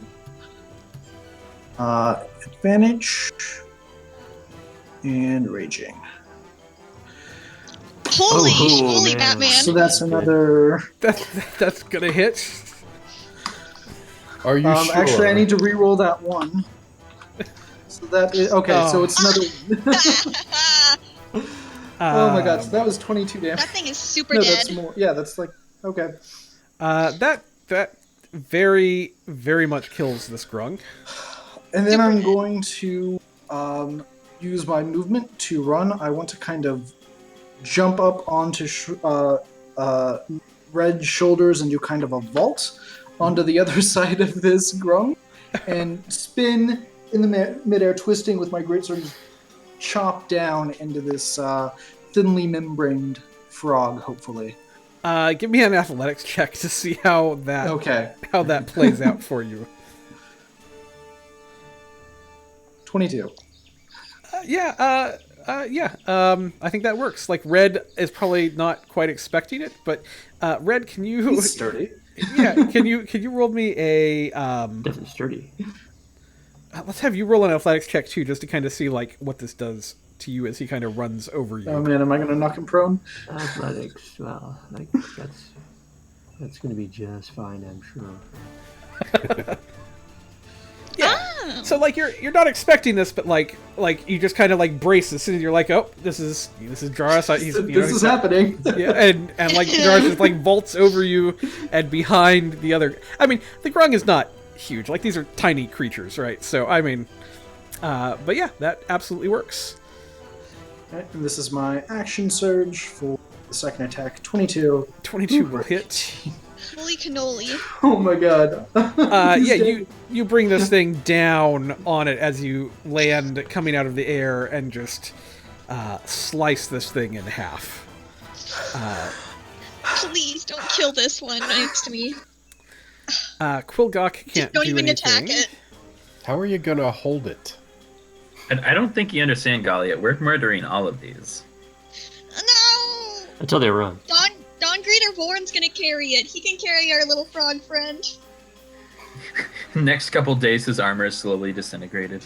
This little grung is going to hop over and stab at the shield guardian Good luck with that. with a 7. Yeah, no.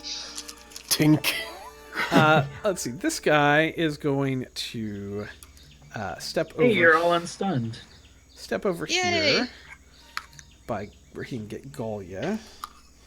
And he is going to. Let's see if he recharges his. Oh no. Let's see if he gets his. No. All right. He's going to stab with his dagger at Galia. And Wait, yes. one thing. It's at the end of his turn. No, I has- have the. Sorry, no, it's something different. Okay. Don Greeter Vorn has shield reaction. Would I do that? Like, when should I declare that? Probably now. Oh, okay. He's sorry. I don't know if you wanted me to make the attacker after. That's all. For future reference. Generally before the attack is. But Okay. I mean, it's a reaction, so you can kind of declare it at any point. Okay. Well, he's Yeah. gonna use that to give me a +2 to my AC Okay. to make my AC a 19. Okay. So this will just kind of glance off of, kind of like he sticks an arm out and it glances off of that. All right. And you are no longer incapacitated, and neither is Quilgok Yay! or Deadly Treasure. Okay. So, is he... I'm sorry about the move, so there are these, like, trees here he can't walk through? Right. Yeah, it'd be difficult terrain for him. Okay. Or for anyone, really. I think he'll just kind of reach over and give the little grung a nice love smack. So 10 for the first attack. That's not a love smack. And this is non-lethal, correct? No, it's lethal on the yellow buddy. Oh, on the yellow. Okay. Gotcha. And Yeah. I don't think Vorn can decide non-lethal. Oh, yeah, I don't think Warren would be able to. Oh, that's a good point. Yep. Because I just told him to attack it. I didn't Yep. tell him to Yep. it alive. Yeah. So And then he's gonna give it. Slam. He's gonna give it another nice little love smack. also a hit. All right. Yeah. Nice. Let's see. This little grung. He's gonna stab at Galia. But now he doesn't have the advantage. Aha. Oh. That's a 22, so 10 damage to Galia. Oh. Oh, oh, there's no saves. Okay. Never mind. But remember your bless, it works for attacks too. so Perfect. I'll do that next time. Yep. Sky is up. Attacks and saves. Let's see. Quarterstaff on the one next to me again. Don't forget bless. Yeah, if I need it. If you need it. I do. You have advantage because you're flanking. That's right. So let's roll that again. All right, I'll just take that one All right. for 4 damage. That will kill this grung. Okay. I will move the 10 feet here No! and slash at this one with Whack 'em. claws. No! Don't kill it! Well, that's a hit Ooh. Don't kill it! For 7. for 7. That will kill this grung. No! Ah! And so that was 20 feet of movement if it's difficult terrain, right? Correct. Okay, so I have 10 feet left. I could go up a tree. But Do it. are these like palm trees with no limbs, or are there limbs up there that I could get up and stand on? You could, like, this one is probably more like a palm tree, but anything that looks more leafy than that, more tree-like is probably a normal tree. I think everything else here looks like a shrubbery to me. Yeah. So we'll skip that for now. Yeah, like these that have the, like the cutout, these are definitely fully tall trees. Like, I know they Okay. look like stumps, but they're actually, like, they've taken the top off of them, I basically. was wondering who came in and cut these trees. Yeah.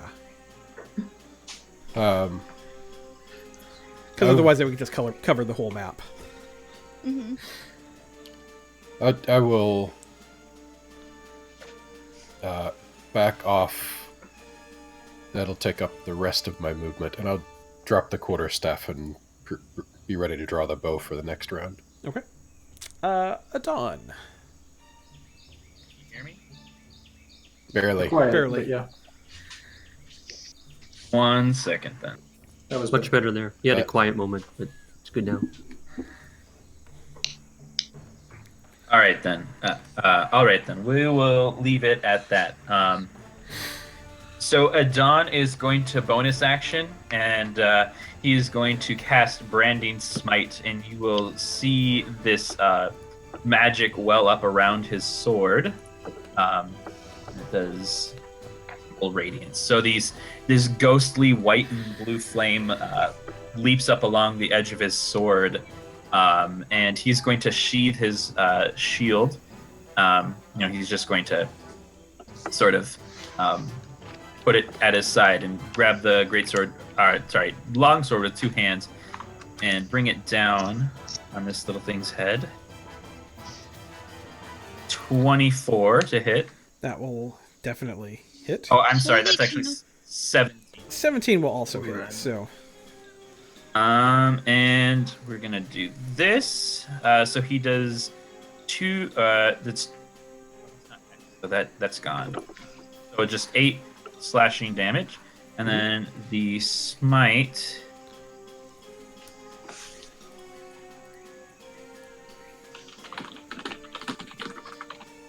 That is Nothing. 7 radiant damage as well. So, as the sword clips into this creature's flesh, a blast of energy just radiates up, and this tower of flame rise from its body. Indeed. Galia. So is this one over here still alive? Yes. Yep, and the one Okay. south of you. Yeah, but I don't. I'm just gonna kind of let my boy take care of him, and so I know I'll take an opportunity attack, but I'm still gonna walk over towards this one. So Okay. he can make the swing at me. He will.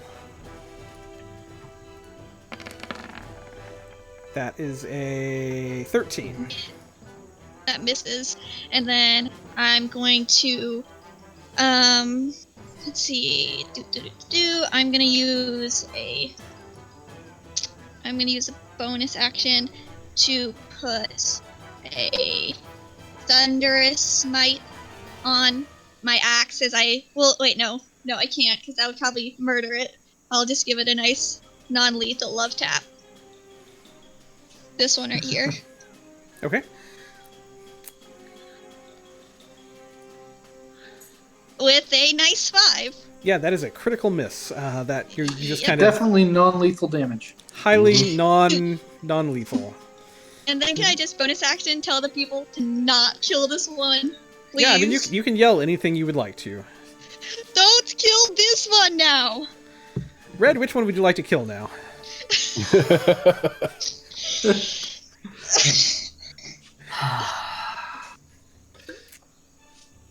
Morden's beard. Poisonous pets are a bad idea. Yes, well. Don't kill it.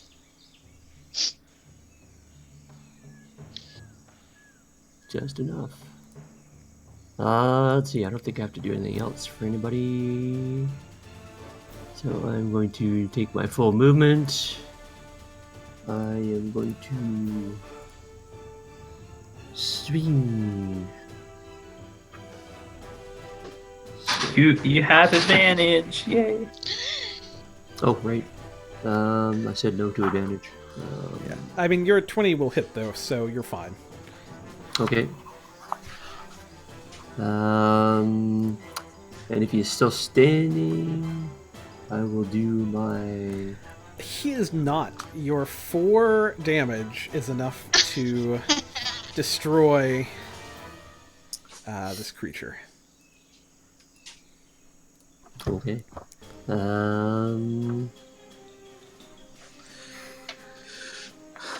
don't have any movement left, so let's see. First, I do. Yeah, actually, I can.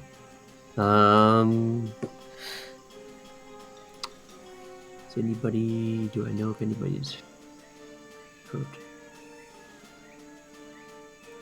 I know Adan got hit at one point. Well, Gox Krogok also. is bleeding. Oh, is he? Oh, right. There's lots of dots there. Oh, right. That's broken. Healing word for Golgok. Alright, he'll take the 5 health points. He will appreciate that. He's no longer bleeding. Alright. Jarrus. Alright, so I guess just surveying. Joris is going to try this one more time. Run up to this one, No! and I want to try to pick him up and throw him on the ground. Yay! Okay. So if I want to do like the big, like the, you know, like wrestler thing, pick him up, take a few steps, walking around. Okay. Go ahead and roll. Go ahead and roll for the grapple and let's see what happens. Please don't murder it. I will be very disappointed. Advantage with flame. Yeah, with board. Yeah, boy. Also from raging. Lots of advantage happening. Yeah, you will pick him up and he's going to fail. So yeah, I think that generally works. He is He's prone on the ground. And I just, point a finger at him. Make a mean face. Quilgok is going to... what is Deadly Treasure's movement speed? He can't really get anywhere over there on Deadly Treasure, so he's just going to kind of like ready in action. If any other grungs come at him, he's going to have Deadly Treasure like whip his tail at it. Alright, this grung... You're just in the wrong order, James. I'm sorry. He's gonna stand up. I'm just pointing at him as he stands up. Well, it's not that much of a, just kind of a... he is going to stab at Jarrus. With a critical. Ooh. That does hit. The So that's- 7 is reduced. Okay. I take the full 8. So that's 12. Yeah. It's a 3. It's 11. 11. Yeah, sorry. Yep. So, yeah, I know you're right. Okay, thank you.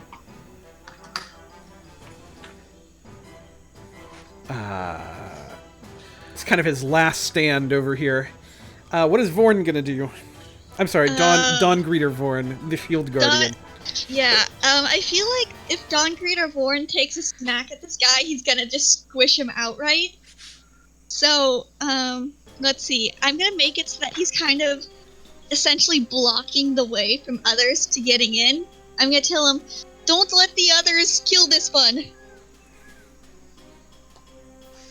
And so he's just kind of make himself big.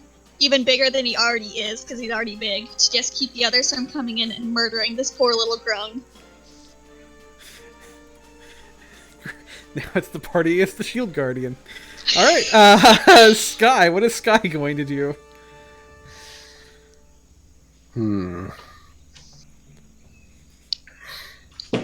I can't do non-lethal with a bow, and that's the weapon that I've got out now. Oh, So- well. I will go ahead and take a shot at the critter who just stabbed at my new buddy Jarrus. Short bow.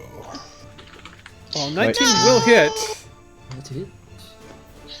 For 6. Alright. Is he still alive? So far, Adon.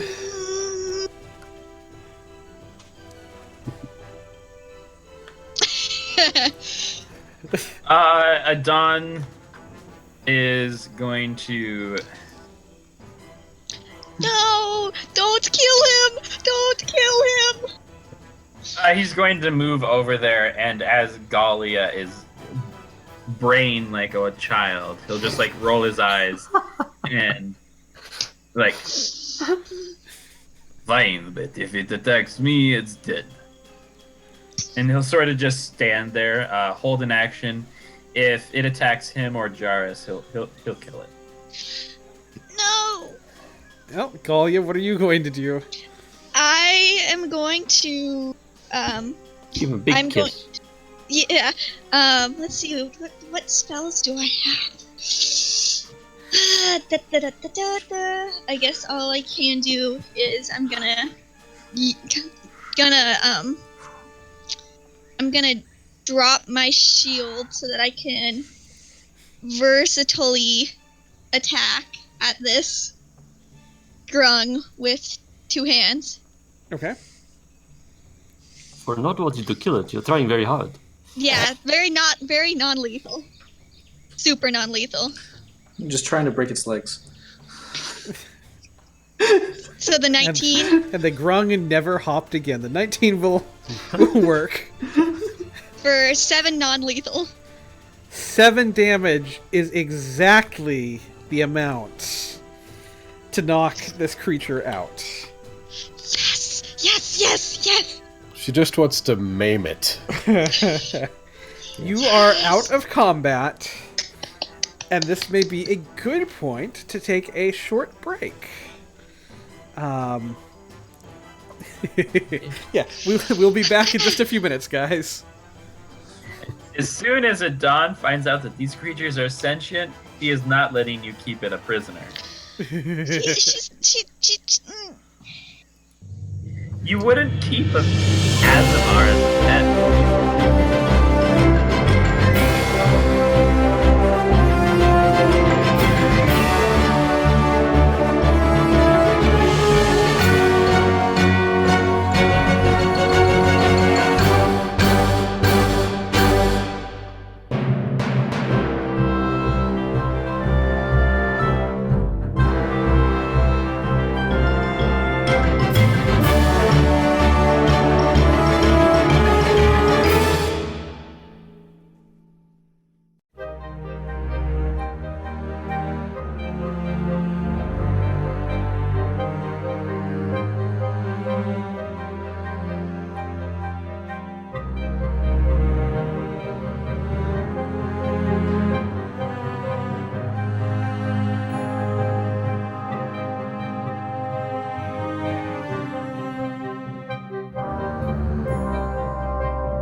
how he lined up all the monsters like that? Yeah. It's because he's typing out how much XP we're getting. Illuminati. Ooh. Creating some kind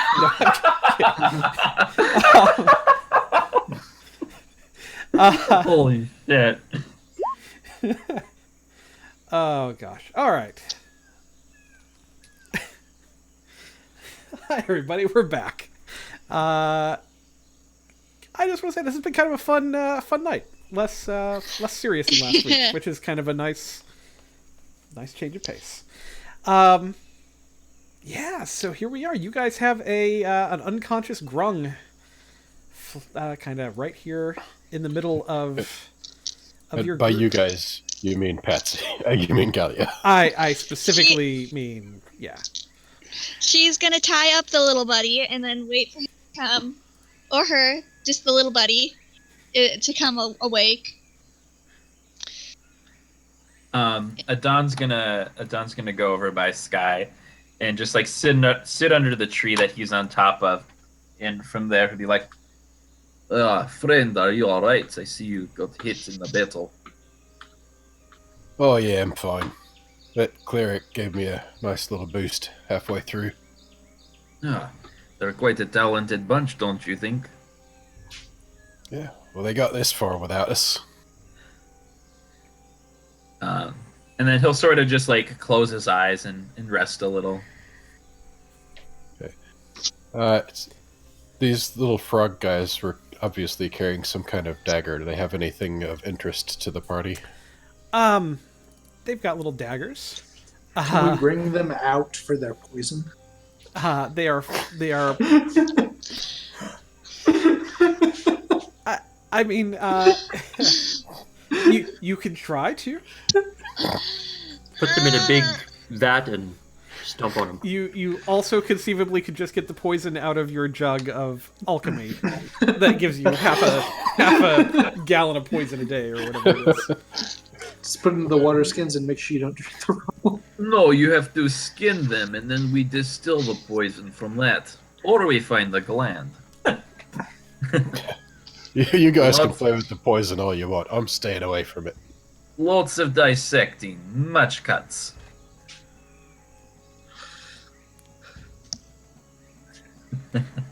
Yeah, you're going to be waiting a little while for this grung to wake up, Galia. It takes a little bit of time, unless you all wish to intervene in its process. Well, I think we should just get moving. No use in wasting a day's travel. What time of day is it? Since this was kind of midday, so just a little afternoon probably. So you could get an easy half a day of travel if you wanted to. Born will pick up the little grung and then kind of just like very, very carefully hold it in his hands, kind of like this. That works. I'll allow that. Yeah. All right. I was gonna say, Red would probably want to get going too, but I don't know if a medicine check on a grung would that accomplish anything. You can only but try. Okay. Short rest is a reasonable idea. Yeah, I was gonna say, can I take a little snoozy poo, just a 20-minute nap, and what? Why you laugh when I say snoozy poo? What is funny about that? So, The word is nap, Adam. Nap. I like That's the word you're looking for. What were you going to say, T? are we going to do a short rest, or do we want to get moving? You certainly can do a short rest if you would like to. That's up to a you guys, question for the party. Short rest won't help me too much, but I mean, I can spend a hit die and get my action surge back. I'm not gonna. I don't would think we're very doing much anything. like to. Yeah, we might as well spend an hour. Yeah. Okay. And since we're doing that, we'll cast a healing word on me and Then I will regain that spell slot level as a druid. Nice. Nice.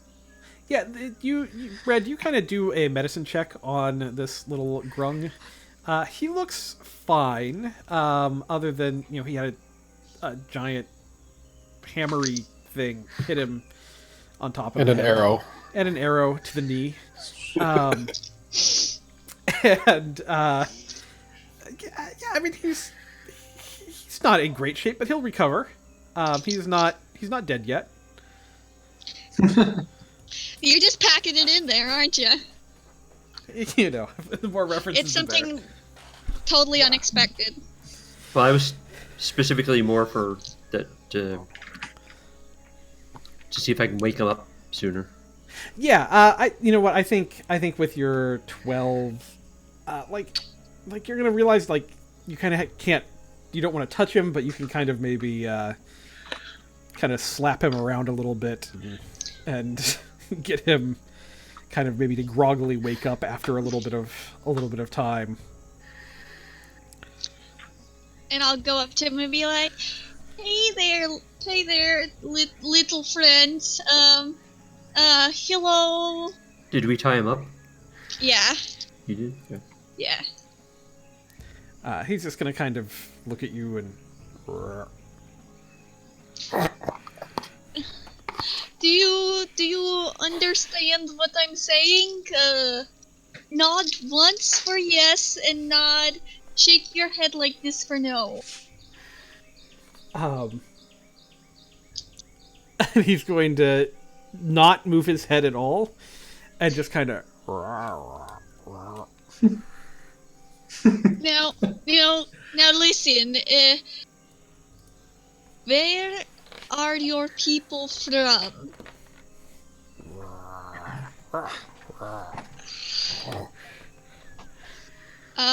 I'll try busting out all my languages. No, I'll do and see if she knows any of them. So Infernal, Celestial, Elvish. Does he know any of those? He's just kind of staring at you and just keeps I think you hit him on the head too far. I love him. You knocked all the sense out of him. Now he's lame. You have a book of monsters. Why don't you look at it and see if it mentions... That's right. I think he does have a slight concussion. Can I check Volo's? See what Volo had written. See if I recognize. You absolutely can pull out some Volos and look and see what you can find about grungs. So okay, so here's some grung facts that you would learn, and facts, it's Volos facts. You got to do the voice. You got to announce it like what information in the voice. Ah yes, Volo at your service. Oh, not this asshole again. Grungs are aggressive, frog-like humanoid creatures, often found in rainforest or jungles. They're tree-dwelling. I'm not going to pull that back. That's a hard voice to do, weirdly enough. They generally live in trees. They have hatcheries. Where they have tadpoles. It takes about 3 months for a tadpole to take on the shape of an adult, and then it's another 6 to 9 months for that young grungling to grow into an adult. So it's about a year-long process from birth to adult grungling. They apparently are in some kind of caste system where the different colors kind of delineate their roles within society. They can change color due to where they fit in. There's all kinds of cool stuff with that. They are a naturally toxic sort of creature. They do need water daily. If they don't, they'll kind of dehydrate, and that's not great for them. And they are they generally do not speak. They have their own language of ribbits and croaking and kind of these calls that they can make. And they don't generally speak other languages. Dahlia will close the book and just be like, do any of you know how to understand other languages? Speak with the animal, perhaps? It's not an animal. It's a sentient being. Well, it's kind of animal, so maybe you're speaking Very with nice. it. That is much animal as you are. What are you saying? I'm an animal, so I can talk to animals. No, I was just thinking that somebody had a spell to speak with them. Not this Here, druid. let me cast mystical spell, and I will communicate with the demon in our party. And I will make wavy finger gestures to my face, and I'll start speaking to an infernal Tagalia. Galia's just kind of put her hands in her ears and just be like la la la la la. Maybe start reciting a Bible verse or like a Lathander verse. I think I Red feel might like this point out, little thing just ran away at this point. Well, it's tied. Oh up. wait, are its legs tied up too? I mean, it's not a large creature, so it's probably very easy to just tie up. Just mummified. If the Volo's guide that Aragam stole is the same Volo's guide that I can buy at my local game store, there's a little section about how these grungs are slavers. well, the one in-game wasn't completed yet, so Yeah, I was gonna say you don't have access to all of the information out of the thing, and not all of grungs are. I feel like James is having a better time than all of us somehow. Has Patsy frozen on your screen, James? Is that what you're laughing at? No. Because she's frozen on my screen, and it's fantastic. Oh, holy Sorry. shit. No, Jessica came home and she brought In and Out, and she left it somewhere, and I took it. Oh, I'm so jealous. no. I miss In and Out so much. Oh. I have I have the only Oregon In and Out is half an hour from my campus. Sorry. All Anyway. right, let's move along.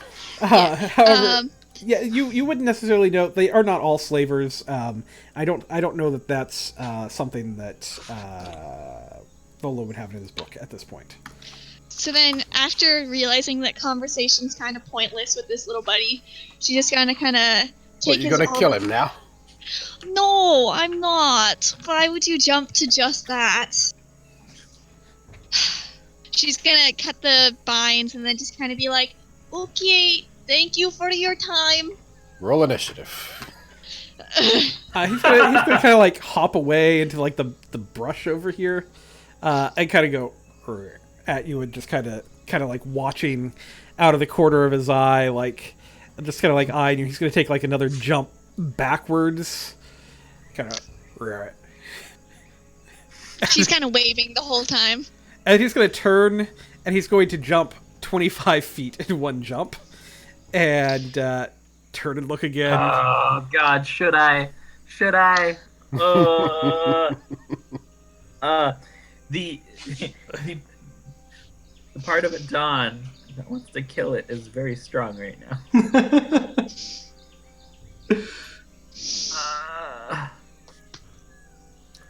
Well, Red would mention after hearing the reading that if these guys have to be near water, I wonder if we're getting close to the bay or something, or a river. I'm sure there are plenty of swamps around Oh here.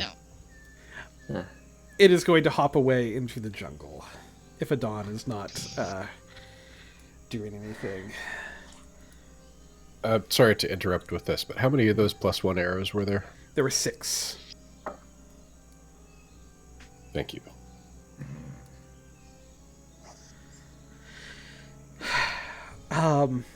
All right, so I guess you guys are going to continue your adventuring day. Yes. Yep. All right. Let's- Fantastic. Yeah, you continue traveling throughout the rest of the day, and you'll make camp for the evening. There we go. We'll reveal that square for you, or that hex. Is there anything else you guys would want to do in camp this evening, or just you're on the road trying to get down to Jahaka Bay? The usual I do. hunt. I'd ask Red if he wants to come along with me to find herbs again. As long as these tieflings don't try to cook me anything again. And then I'll go- look Sky straight in the eyes and be like, I never cook.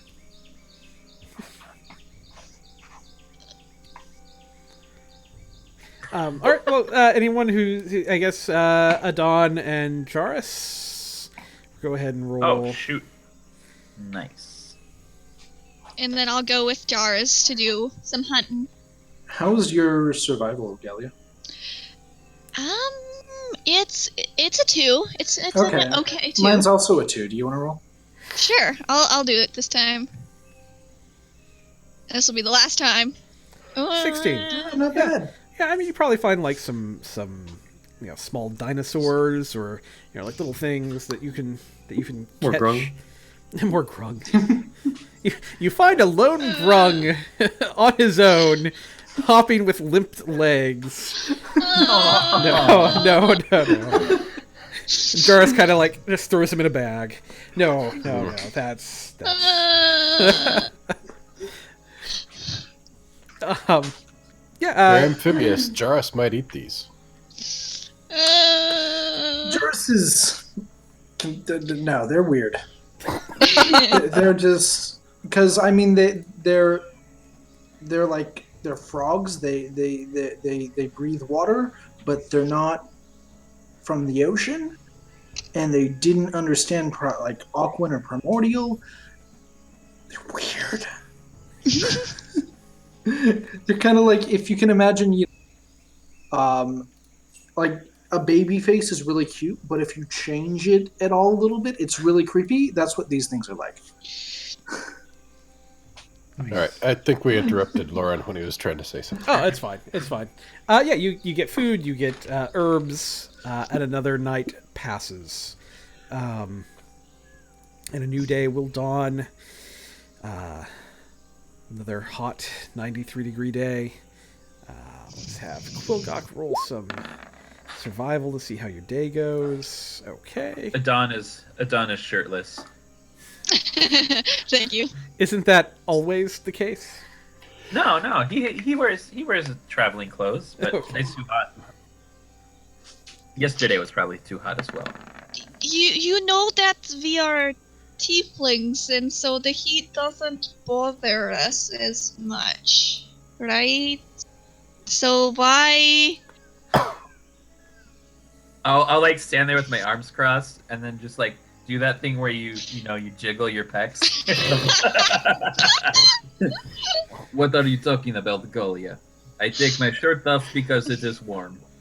You question me on this? I mean, Galia, she's just gonna give him the look that all women give men when it's just. And I just keep walking. All right. Your day is going to pass uneventfully, other than the heat and everything. If you guys want to roll your survival checks Checks. again. I'll do it this time. Again. So I didn't do terrible.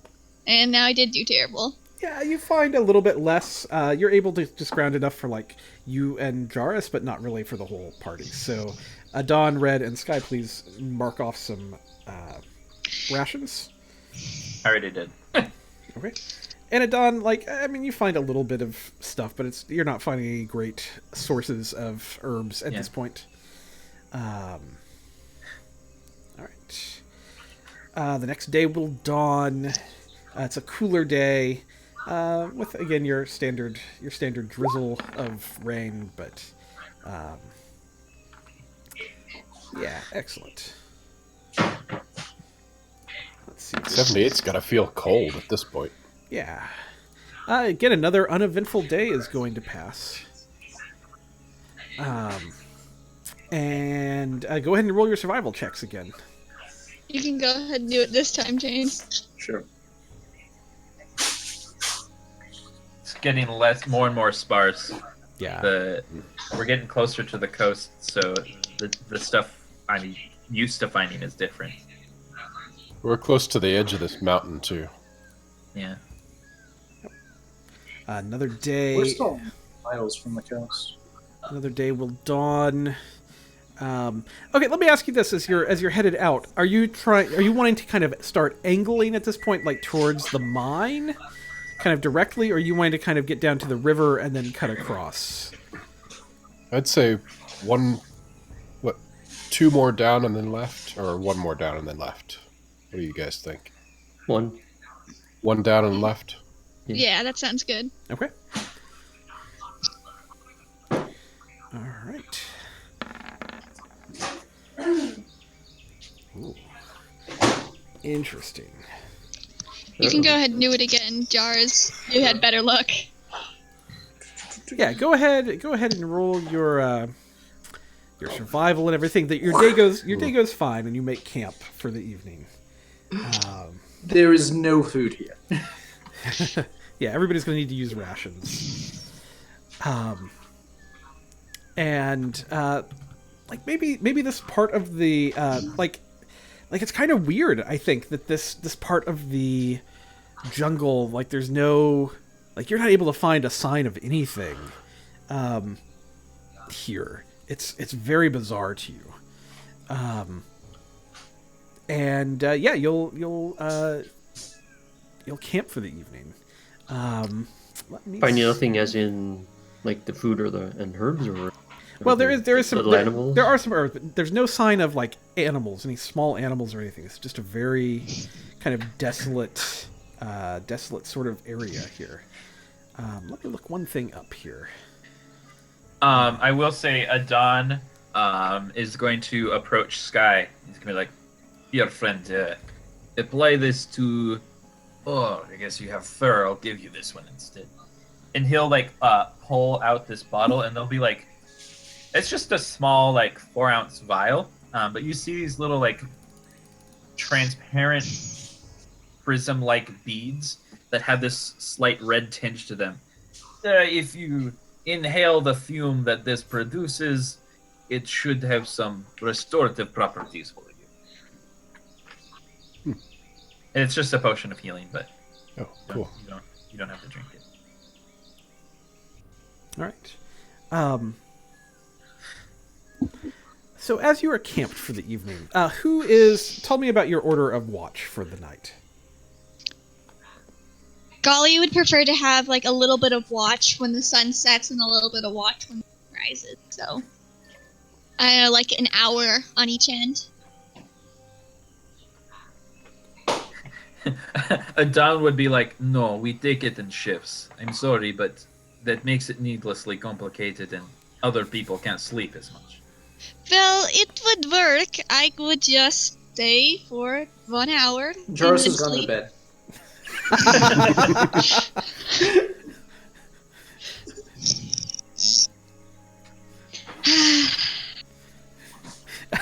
Like Dawn is just not taking any of Galia. Like he knows her from before.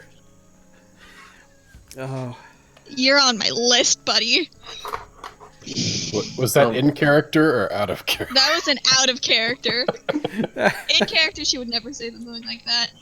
She would just try to convince them to let her take the hour at the start and the hour at the end. She just silently has the list.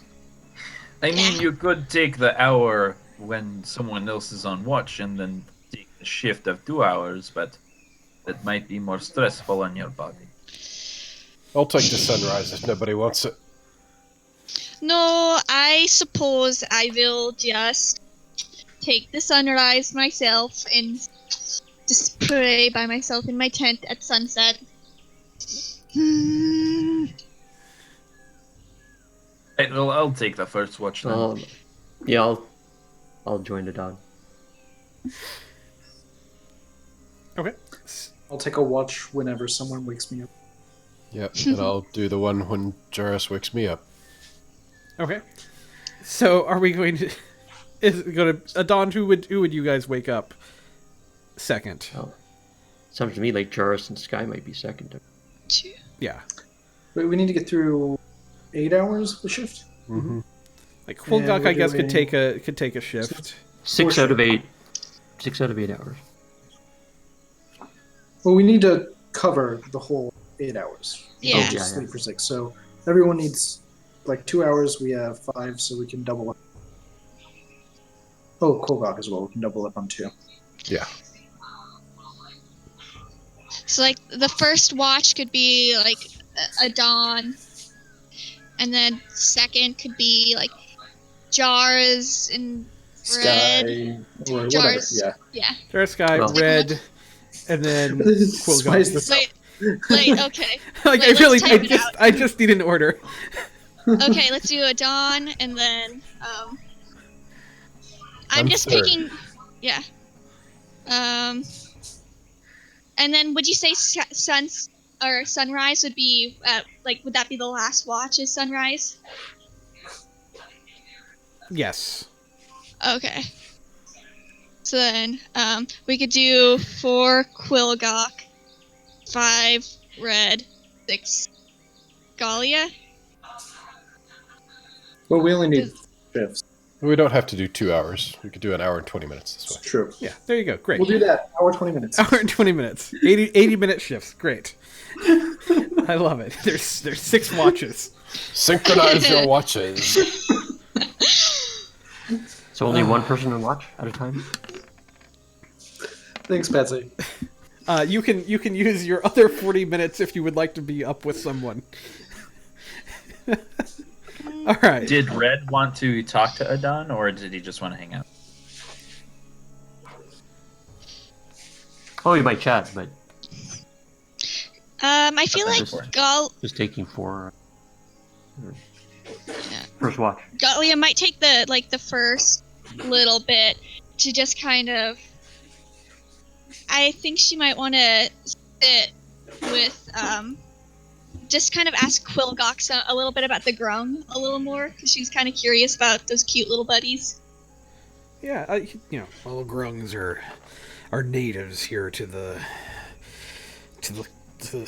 land here. They pester a lot of folks.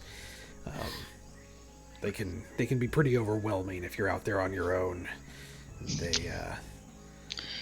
They'll hunt you down for a number of reasons. Sometimes they need the food. Sometimes they are trying to capture you for labor. Sometimes they feel threatened.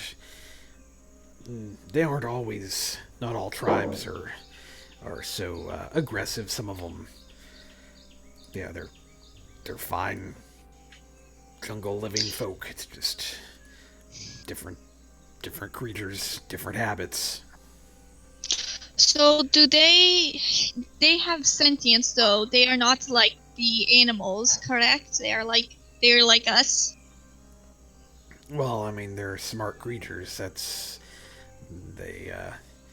I can't speak their language, but they definitely communicate. Have villages.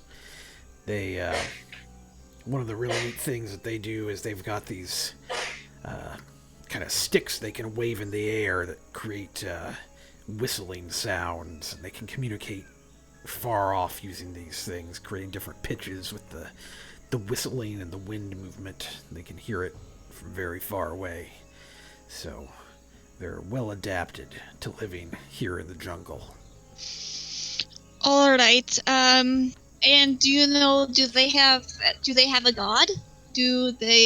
If you've seen any kind of.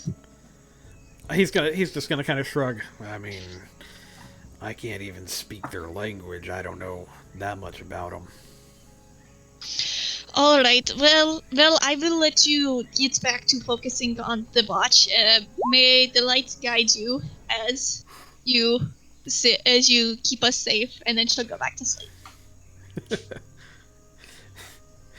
Yeah. During the night, Did anybody else want to have any conversations? I'll allow them before we get into this. Yikes. Lathander, help us. So is this like before we start the watches, or? No. Well, yeah, if there's anything you guys would want to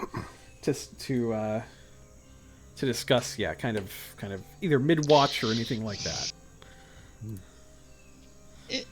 or prior to the watch. Otherwise, we can just move on. There's no need to belabor it if not. I think Red would be interested in, because he was seeing Sky doing some of the combat, so he'd be, he would want to like talk to him a bit and say, hey, that was interesting combat that you did there. You moved pretty fast. Oh, yeah, it's one of the first things they teach you in the monastery. Monastery? So you're a priest? I was a monk. Those days are over. Ah.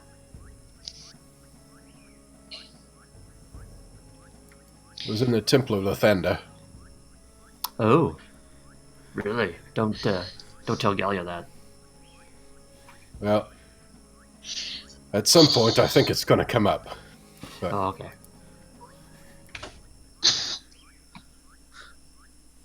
I mean, you've Yeah. heard it. It can't help but come up, right? Oh, I wish I was awake right now Yeah. to hear that. Well, trust me, it comes up a lot.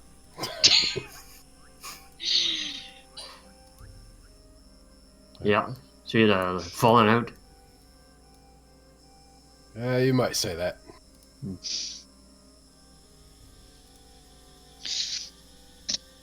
Well, they taught you some good stuff anyway, so. Yeah. It's nice to be able to protect myself and the people around me.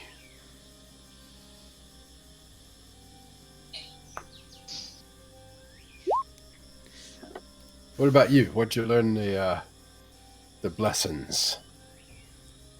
Well, I'm still learning, but I did. I was kind of volunteered to become a war cleric, which is not too usual around my clan.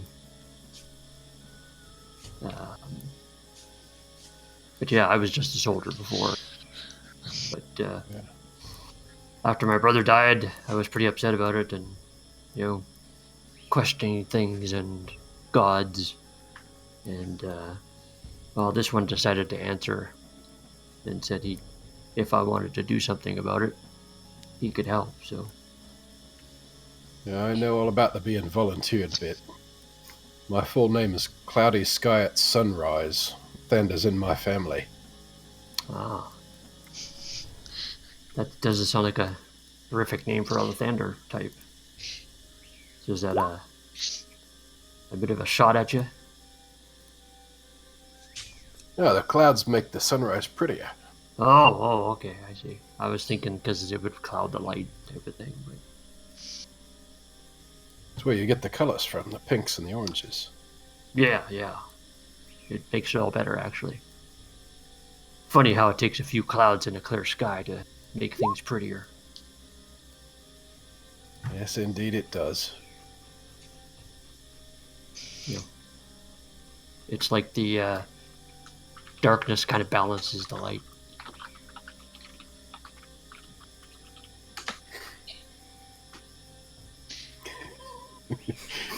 Patsy is just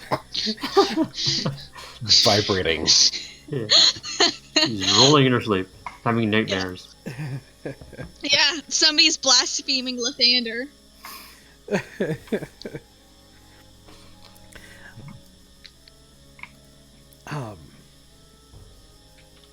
So the night is going to pass. Adon and Jarrus and Sky and Quilgok and Red will all stand their watches. And Gallia will be on the last watch. The last 80-minute, totally normal 80-minute watch of the night. She will be think praying at dawn- and keeping an eye out. I think Adon is awake at this point. Just 'cause- Your mic's doing that thing again. Ah! I was gonna say I think Adon is awake at this point because I think that's enough sleep, right? Yeah. Yeah, it's probably about 6 hours.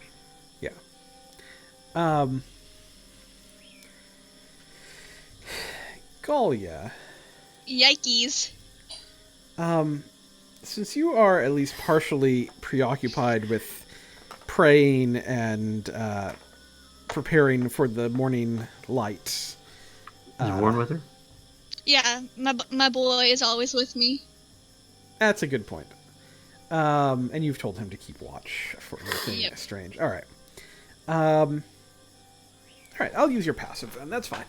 You are going to notice. There's nothing too weird about this. Because you've seen this a number of times here in the jungle.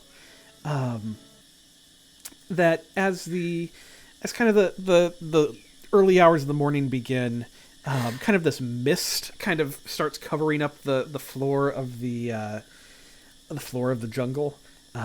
It's pretty normal. There's so much water in the air around here, and things are normally.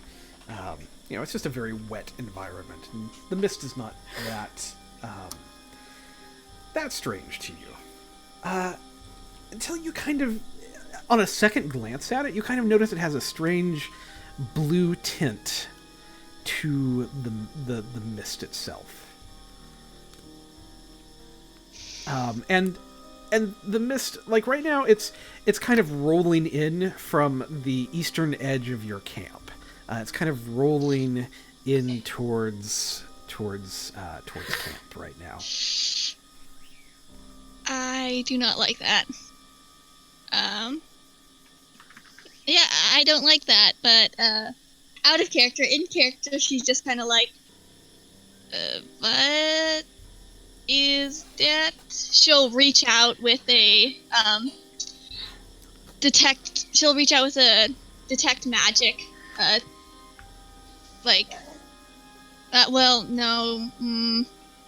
No, she's just gonna kind of walk towards it with her axe in hand. Okay. Dawn, if you are up, you would probably see her moving. And you probably haven't noticed anything odd about this mist yet. But yeah, Galia, you start approaching it.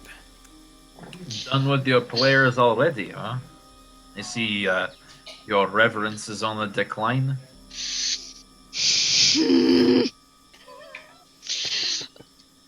I remember when we traveled, you'd spend at least 2 hours in the morning praying.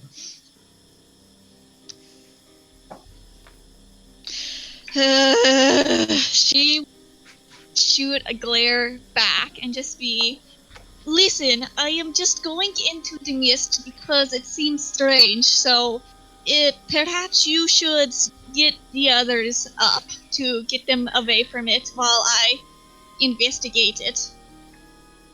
Good idea. And I'll go and jostle people or rustle their tents or however they're sleeping. Yes. Yeah. Yes, Sky. I think something is going on. Time to get up. She'll send Dongreater Vorn to help as well. Wake people up, just kind of stomp. Shake people's tents. I hope Skyway, she words that command very carefully. Sky wakes up exactly like every cat you've ever seen. That long stretch, the yawn with the jaw unhinged, basically. I want to pet Sky so bad. To Skype her. I'm thinking Warren picks up someone's tent and shakes it until they fall out. Yeah, probably. And then Galia will solitarily approach it as the beacon of light she is. Okay. And it's been slowly moving in. Basically if you're thinking about this in rounds, like every 6 seconds or so, it's kind of moving like 5 feet closer, So like 1 square per turn, basically, if that makes sense. And it's moving closer to the camp as everyone begins waking themselves. Galia, how are you approaching this? What are you doing? She's kind of just got she got her great axe in 2 hands as she is kind of slowly walking towards the mist, keeping an eye out, thinking maybe she's gonna reach out with her divine sense and see if she detects some. Yay! That's the divine sense. Yep. Uh-oh. Something's there. Yeah, she's gonna reach out and see if there's something fiendish, celestial causing this fog. Yeah, you're not picking anything up from it. How close are you getting to it? Obviously within 60 feet, but... Yeah, she will probably, as she doesn't detect anything with it, she's gonna walk into it. Okay. What is everybody else doing? Like, how quickly is everybody waking up, like, as Vorn rattles your tents and things? I think if Born's doing it, I would get up very quickly. Yeah, well, Red's a soldier, so he'll be up. Yeah, like, I think Quilgok will kind of, like, come out of his shell. I'm sorry, not Born, Dawnbreaker. Dawnbreaker. Dawn Greeter Vorn is Dawn his full Greeter. name. Adon, what are you doing? Because you're kind of aware that Galia thinks there's something with this mist. I will look at the mist, but if I don't see anything peculiar, I'll just. She's kind of childish. Roll me a perception check.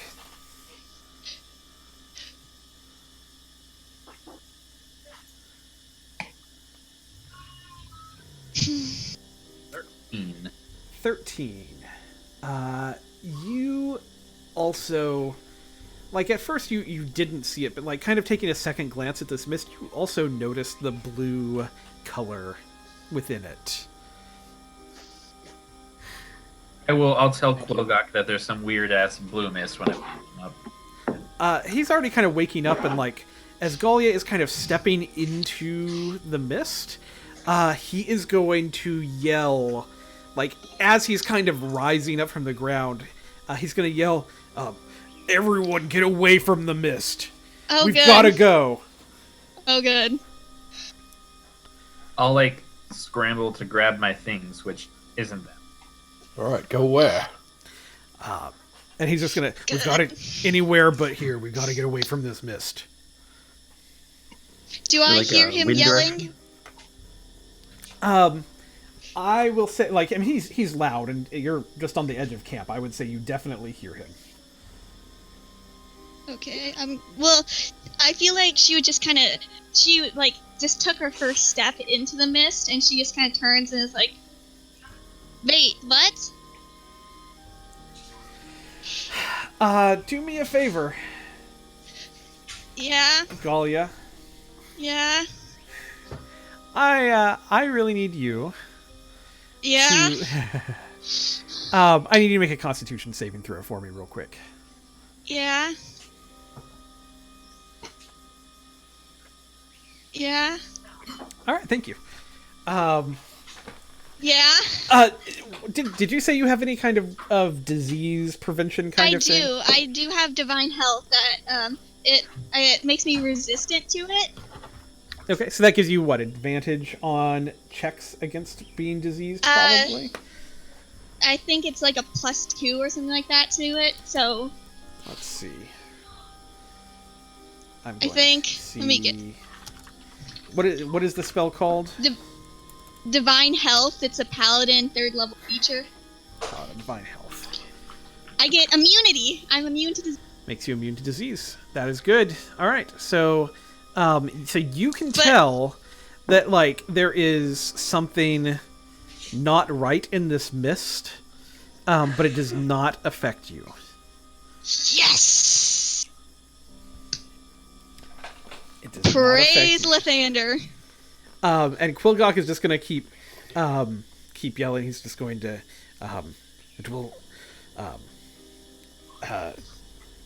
it'll drive everyone mad. Get out of that mist. Galia, get, and he's just gonna like yell specifically, like, Galia, get out of it, and like just kind of like, we have to get away from it. And he's anything he can do to kind of break camp and go. He is doing. Jarvis will quickly collapse his tent and prepare to start moving. Yep. I'll help him same with sky. his tent. Is there Galia, a I'm sure. Sorry. is there like a wind direction or something? Yeah, well, it is kind of rolling in from the east. So fortunately, you can head west and try to get away from it. Yeah. Okay. Yep. Galia will just kind of be like, she'll feel it and she'll kind of shudder. Be like, I'm kind of an airbender. I can do it. It's not necessary. I don't think that it did anything to me. I think I'll just go and pack up my things, I guess. And she will. I don't think she'll move in a very, very quickly compared to everybody else because she's just like, yeah, I'm doing good. So yeah, I think everybody else kind of gets their stuff, and I mean it's not hard to get ahead of this. It's not moving fast, right? You obviously can outdistance it. So by the time Galia, you have everything packed up, like the mist is probably kind of swirling around you. You can feel that there's that kind of weird sickly feeling to standing in it. But again, you are not. Nothing is happening to you. Okay. Even though I'm like spending extended amount of time in it, it's still just like, nope. I'm too Lathandery. Yeah, I mean, like at some point, if you spend an extended amount of time, we will revisit this concept. But for a couple of minutes in it, you're probably okay at least. So Yeah. She'll probably be the slowest in the group just because she's this like, I don't know how much time lagging behind that would be though. yeah. I'm thinking Red would say something about hurrying up anyways, just to point out so that you don't get lost in the fog, whether it bothers you or not. Like, don't get separated from the rest of us. If Quilgok knows what this is it something that I would have seen? Yes, sorry, I keep forgetting Sky is probably native here. Sky would definitely know that this is a hazard here in Chult. This is a Good night, Mom. it is a mist. Hey, Mom.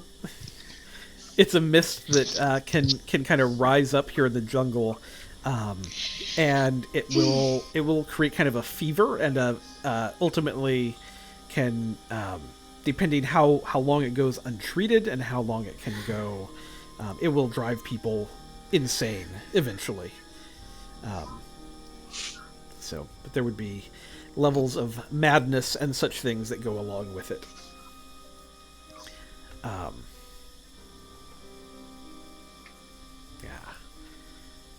right, let's move into our next tax. Yeah. All right. If we got away from the thing, I mean. Yeah, again, it's not if you're all leaving it alone, which it sounds wisely like you are. Except for one of us. Yeah, Galia's just kind of. She's taken her time a little bit. I don't, like I said, she probably isn't like stupidly just like staying in it. She'll like, but she just will. I don't know, 10 minutes maybe in the mist. Okay. That Sheila's crazy. I just realized that you're Australian, British. Let the play. That's because I'm not fantastic at accents. I can hardly tell the difference between Australian and British accents normally. So, okay, well, based on the weather, Galia, we're going to do one thing here since you're spending so much time packing up. Because as the morning kind of dawns, this hot day. Not only is there this blue mist that has rolled in, but it's going to thicken and visibility is going to be reduced. I would like you to make a survival check. Me specifically? You specifically. Because the rest of the group has started moving on, They packed up quickly, and you're hanging about for a few minutes. That's funny because Red said something about that.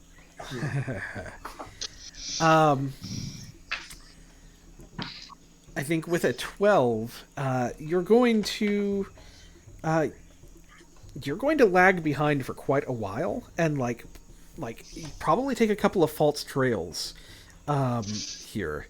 And Shit. what I would like is actually I'm going to have Quilgok do this. I'm going to have Quilgok make a survival check as well.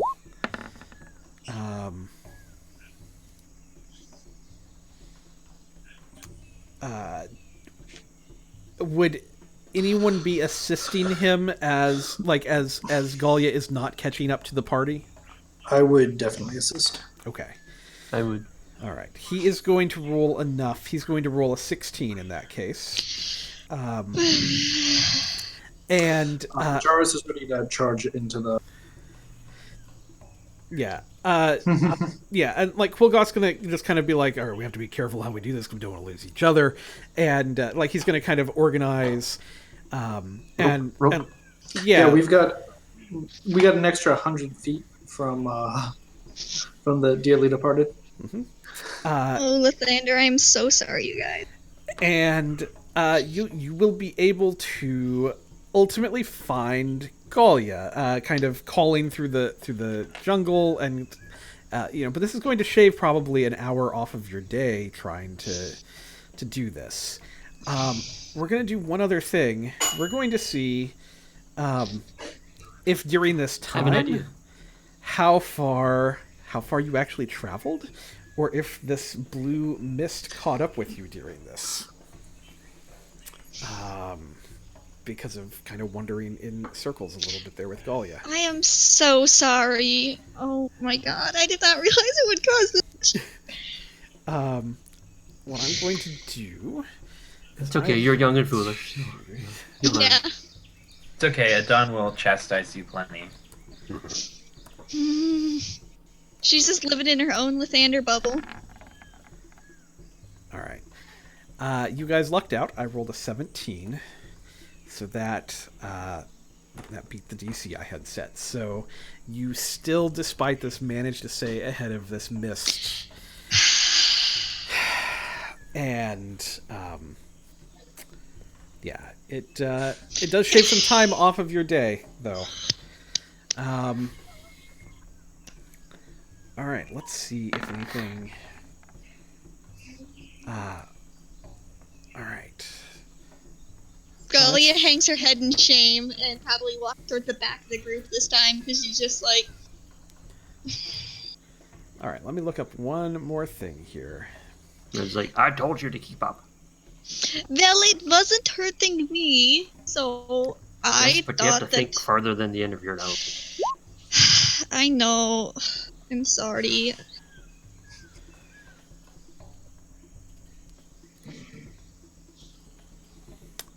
Yeah, okay.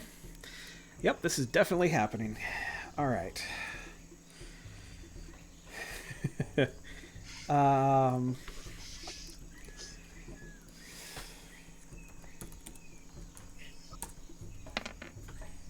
All right. Excellent. Give me just 1 second. If you guys want to talk amongst yourselves for just a moment, that is fine. Yep. Gal- Encounter setup. Uh-oh. I'm sure everybody's I don't gonna know if be you- angry I at don't know if you Galia. meant to move us to this map, Warren. Oh, I did not actually mean to move you. No, sorry. Also, not that map. Adon, That map. I'm curious. How do you know Galia? What were you doing together? Before Were you, this? you talking to me? Yeah. Okay. You were talking to me. Us- Yeah, I'm talking to you. Sorry. I Who else would I be didn't talking hear. to? You're the person I'm walking next to. Right, Will, Galia, interesting story. She is a girl from... the town is so small, I forget its name, but she traveled north, leaving her family, and, there had been some people who, I don't know if you heard about the cult of the dragon and all that ruckus that they stirred up. Heard Yeah, something Biff, about it. before I came into my power, I was an apothecary. So I traveled and administered medicine with my. I administered medicine with my deceased husband, Eugene, and Eugene, that's the orc. half orc, yes. Half orc. Well, no one said it was a half orc. Right. Sorry. I Sorry. was not I don't know where upset. that's coming from. Well, we met Golia. She was also helping the people of the village, and we decided to travel together for a bit. Or more like she followed us around and proselytized, but, you know. Yeah, it sounds like a. She is a good girl. Yeah. She doesn't have her head up in the clouds. She makes good decisions, so she wasn't Sometimes. she wasn't too awful to have around. Hmm. You mentioned your power. Saw a few things when I last fight, and it was you're a creepy person, friend. Oh well, I did not. I did not choose to come into this power, but right, if I can stop the soulmonger, then perhaps I won't need them after that. Well, To be honest, it creeps me out too, but and kept Jarvis me alive, slaps you on the back. right, yeah, it keeps me alive, so I can't complain too much, eh? Yeah. Well, it's good to have you out here. It was, well, a bit strange with just the religious folk. I know exactly what you mean. All right.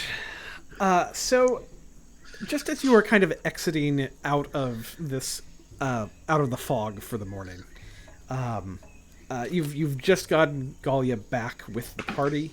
I think she's probably feeling a little sorry, or whatever the right feeling is there.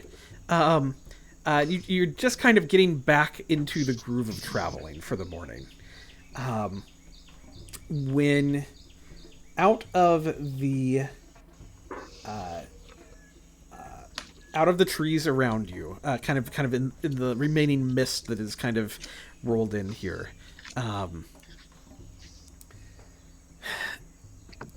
there are going to be 4 creatures that launch themselves at you.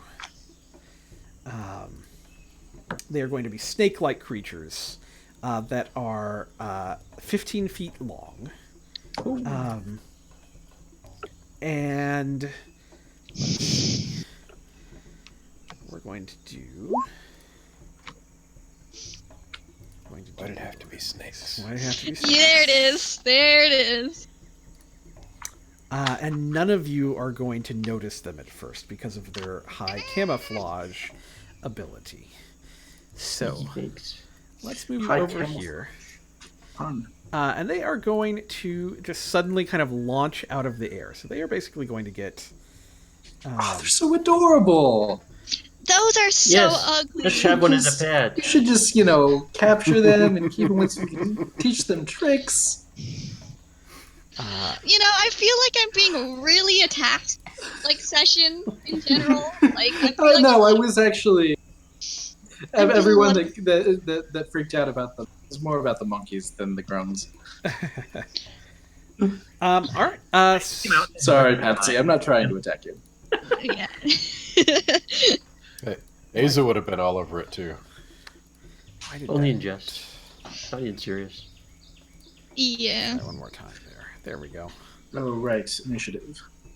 Yeah, Yeah, please to have roll. a good time, and I'm honestly feeling so attacked right now.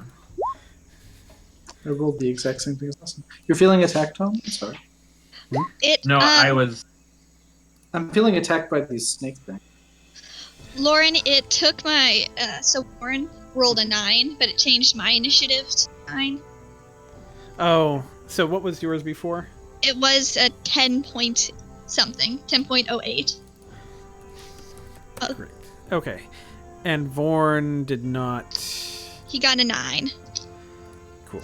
I'll go ahead and add him. There we go. Boy. All right. You guys don't have the blessed dots anymore. Yeah. Yeah, please take those off. Remove those. Sky's initial reaction is that cat thing where they turn sideways and try to look so they look bigger. All right. So Tail out, hackles up. All of his hair is sticking out.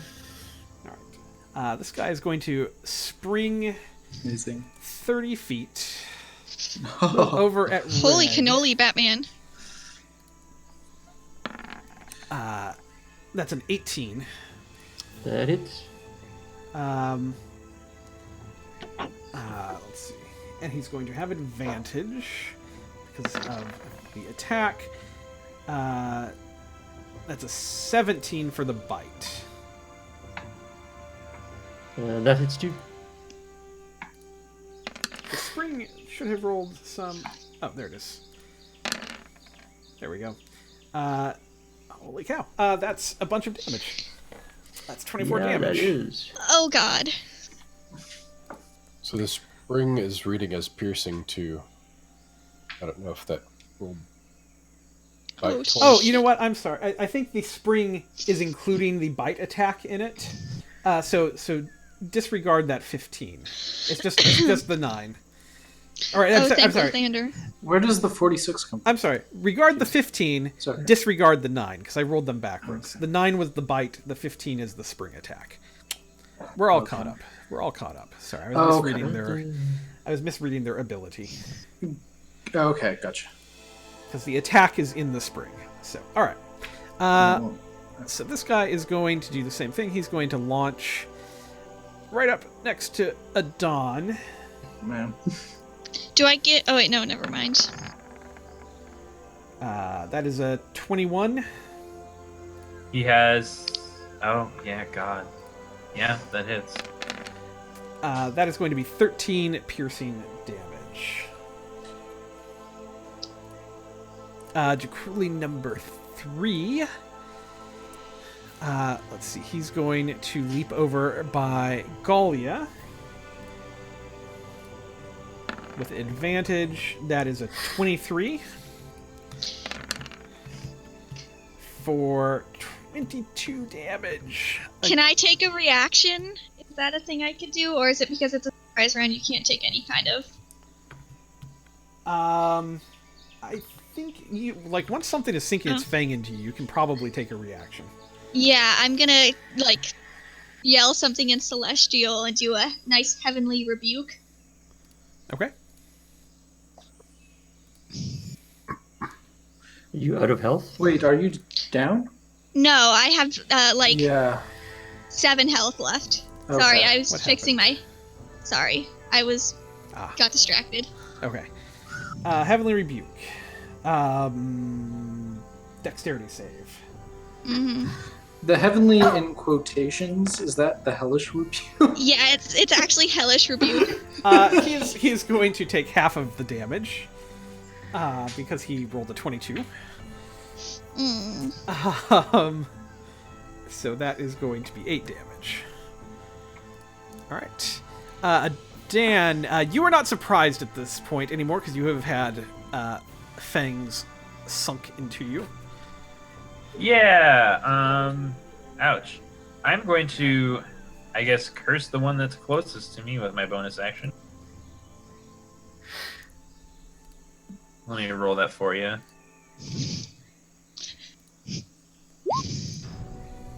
And then I'm going to swing at it with my longsword here. Okay. So it is cursed.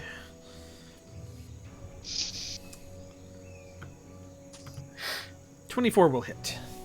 All right, cool. So I will roll that damage. That is 11 damage, including the curse. Okay. Jakuli number 1 is going to leap over. Let's see. Oh, Lathander. It's figuring out what it wants to do. How far can it leap? Or spring? Oh, Lathander. 30 feet in a straight line.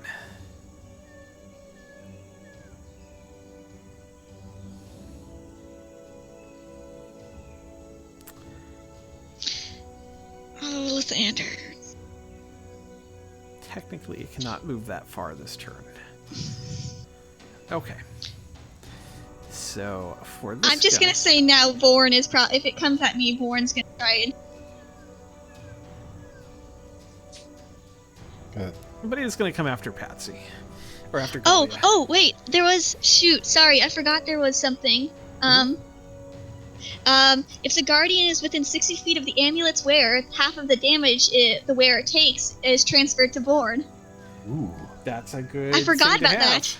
that's So, handy. how much damage did I take? 22? 22. So 11 goes to Vorn, and I only take 11. So I 29. I forgot about that. Excellent. All And right. then Vorn's minus 11. There we go. This thing is going to spring at you with advantage. That's a 14. I believe that will miss. What's up? That will miss. Okay. Where you going?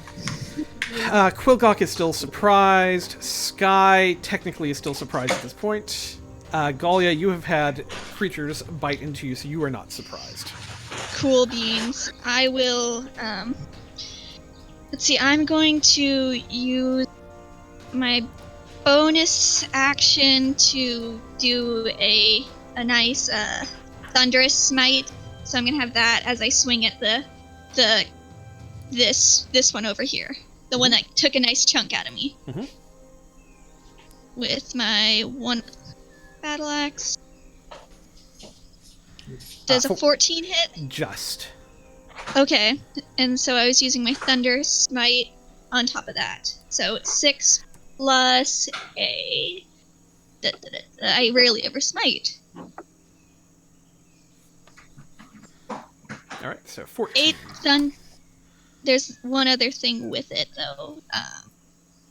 Sorry. It has to... It has to succeed on a strength saving throw or push 10 feet away and knocked prone. It will not succeed because it is dead. Oh, So it will cool. it will get knocked 10 feet away, and it is most certainly prone. And then, Really then must. she'll just kind of yell at Vorn, "Smack the snakes!" It is Vorn's turn.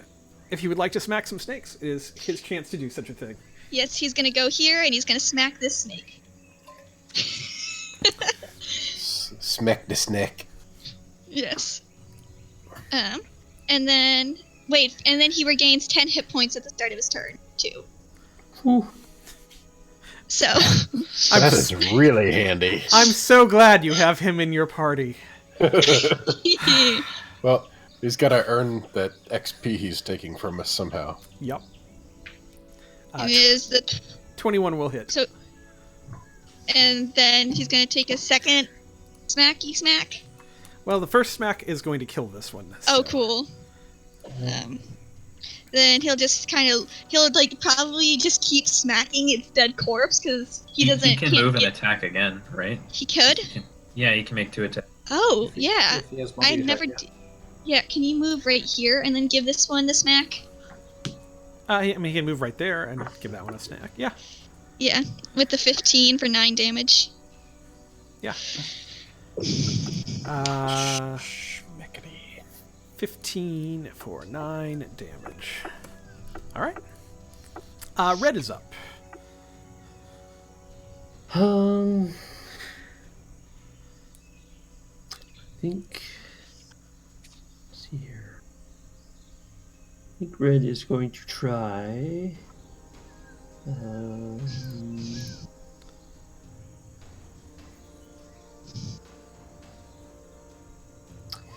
He's going to attack. Here.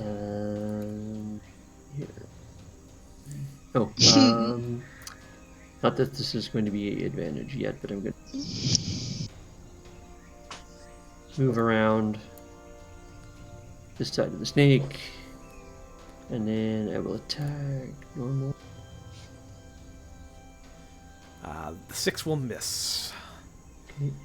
And then I will. He'll say, like, "Morning, spear, just die already." And he'll use a war priest action to attack again. 22 will certainly hit. So 8 points. Excellent. Jarvis, you are still surprised. So, round 2. The Drakuli is going to bite at Red. That's a 20. That hits. That is going to be 13 damage. Wow. Dawn is up. Yeah, Don is going to move over here, and he is going to attack this thing. He's on his bonus action going to cast Hex. It is hexed. Sorry, that should have been at a 2nd level, but it doesn't really matter.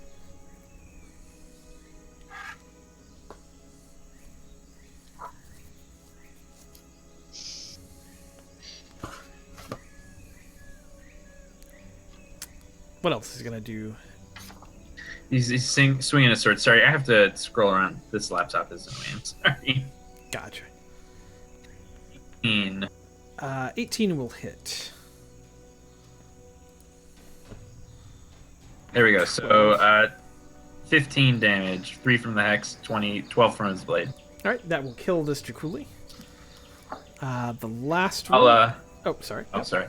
I'll, as the Drakuli falls, Oh, you get to I probably, like, struck it in its whatever sort of hindquarters. It, like, falls out of Red, and it'll be like, give him a meaningful look, like, oh, damn, you look hecked up. I kick your snake ass. Red looks at him back and says, "I owe you one, man." This last one is going to attack Galia again. Come at me, bro. It's a 19. And then it wouldn't be too late for Dawn Greeter Vorn to stick an arm out and be like, "Nope." He's not used a reaction yet this turn, so he can do Yeah, that. so he's gonna do that, and that'll make me a 20. All right. It won't hit. That will miss. Just out of curiosity, you just avoided 10 damage. Quilgok is going to get Deadly Treasure, everyone's favorite. Whack him. Smacky smack. Brings his tail around with a 23 and smacks the snake flat into the ground. And you are out of combat. Yay! Jarvis just applauds. Yeah, Sky's just standing here going, well, that was quick. Nicely done. Red falls to his knees. Sky will toss a healing word at Red. I'll run over to him and then do some cure wounds as well to him. Not the one stored in Dawn Greeter Born, just a normal cure wounds. Nice.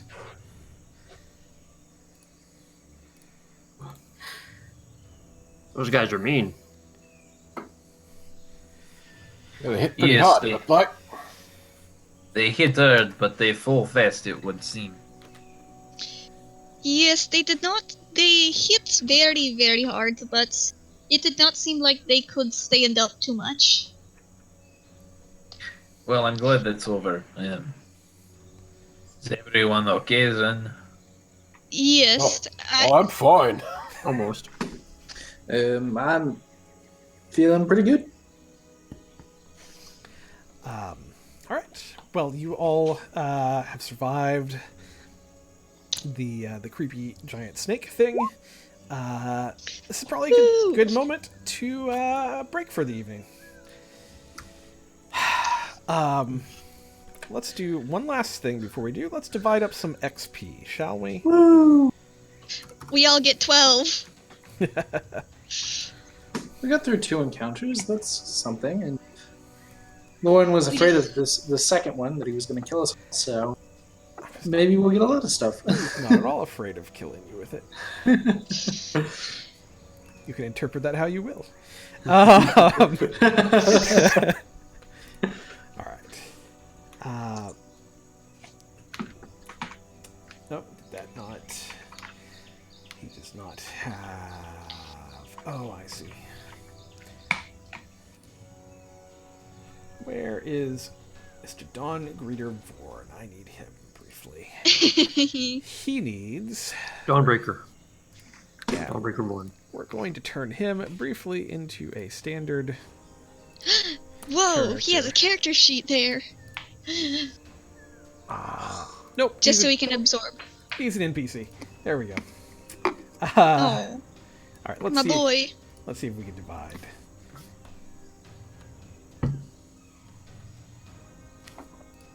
No, maybe not. Come on. Well, we're going to divide up the XP. We're going to call it a night for the stream, though. Thank you, everyone, for watching. And we will be back next week at roughly the same time, 8 o'clock-ish Central. Usually more like 8:15, but yeah, we'll see you all next week. Bye. Goodbye. Thanks for watching.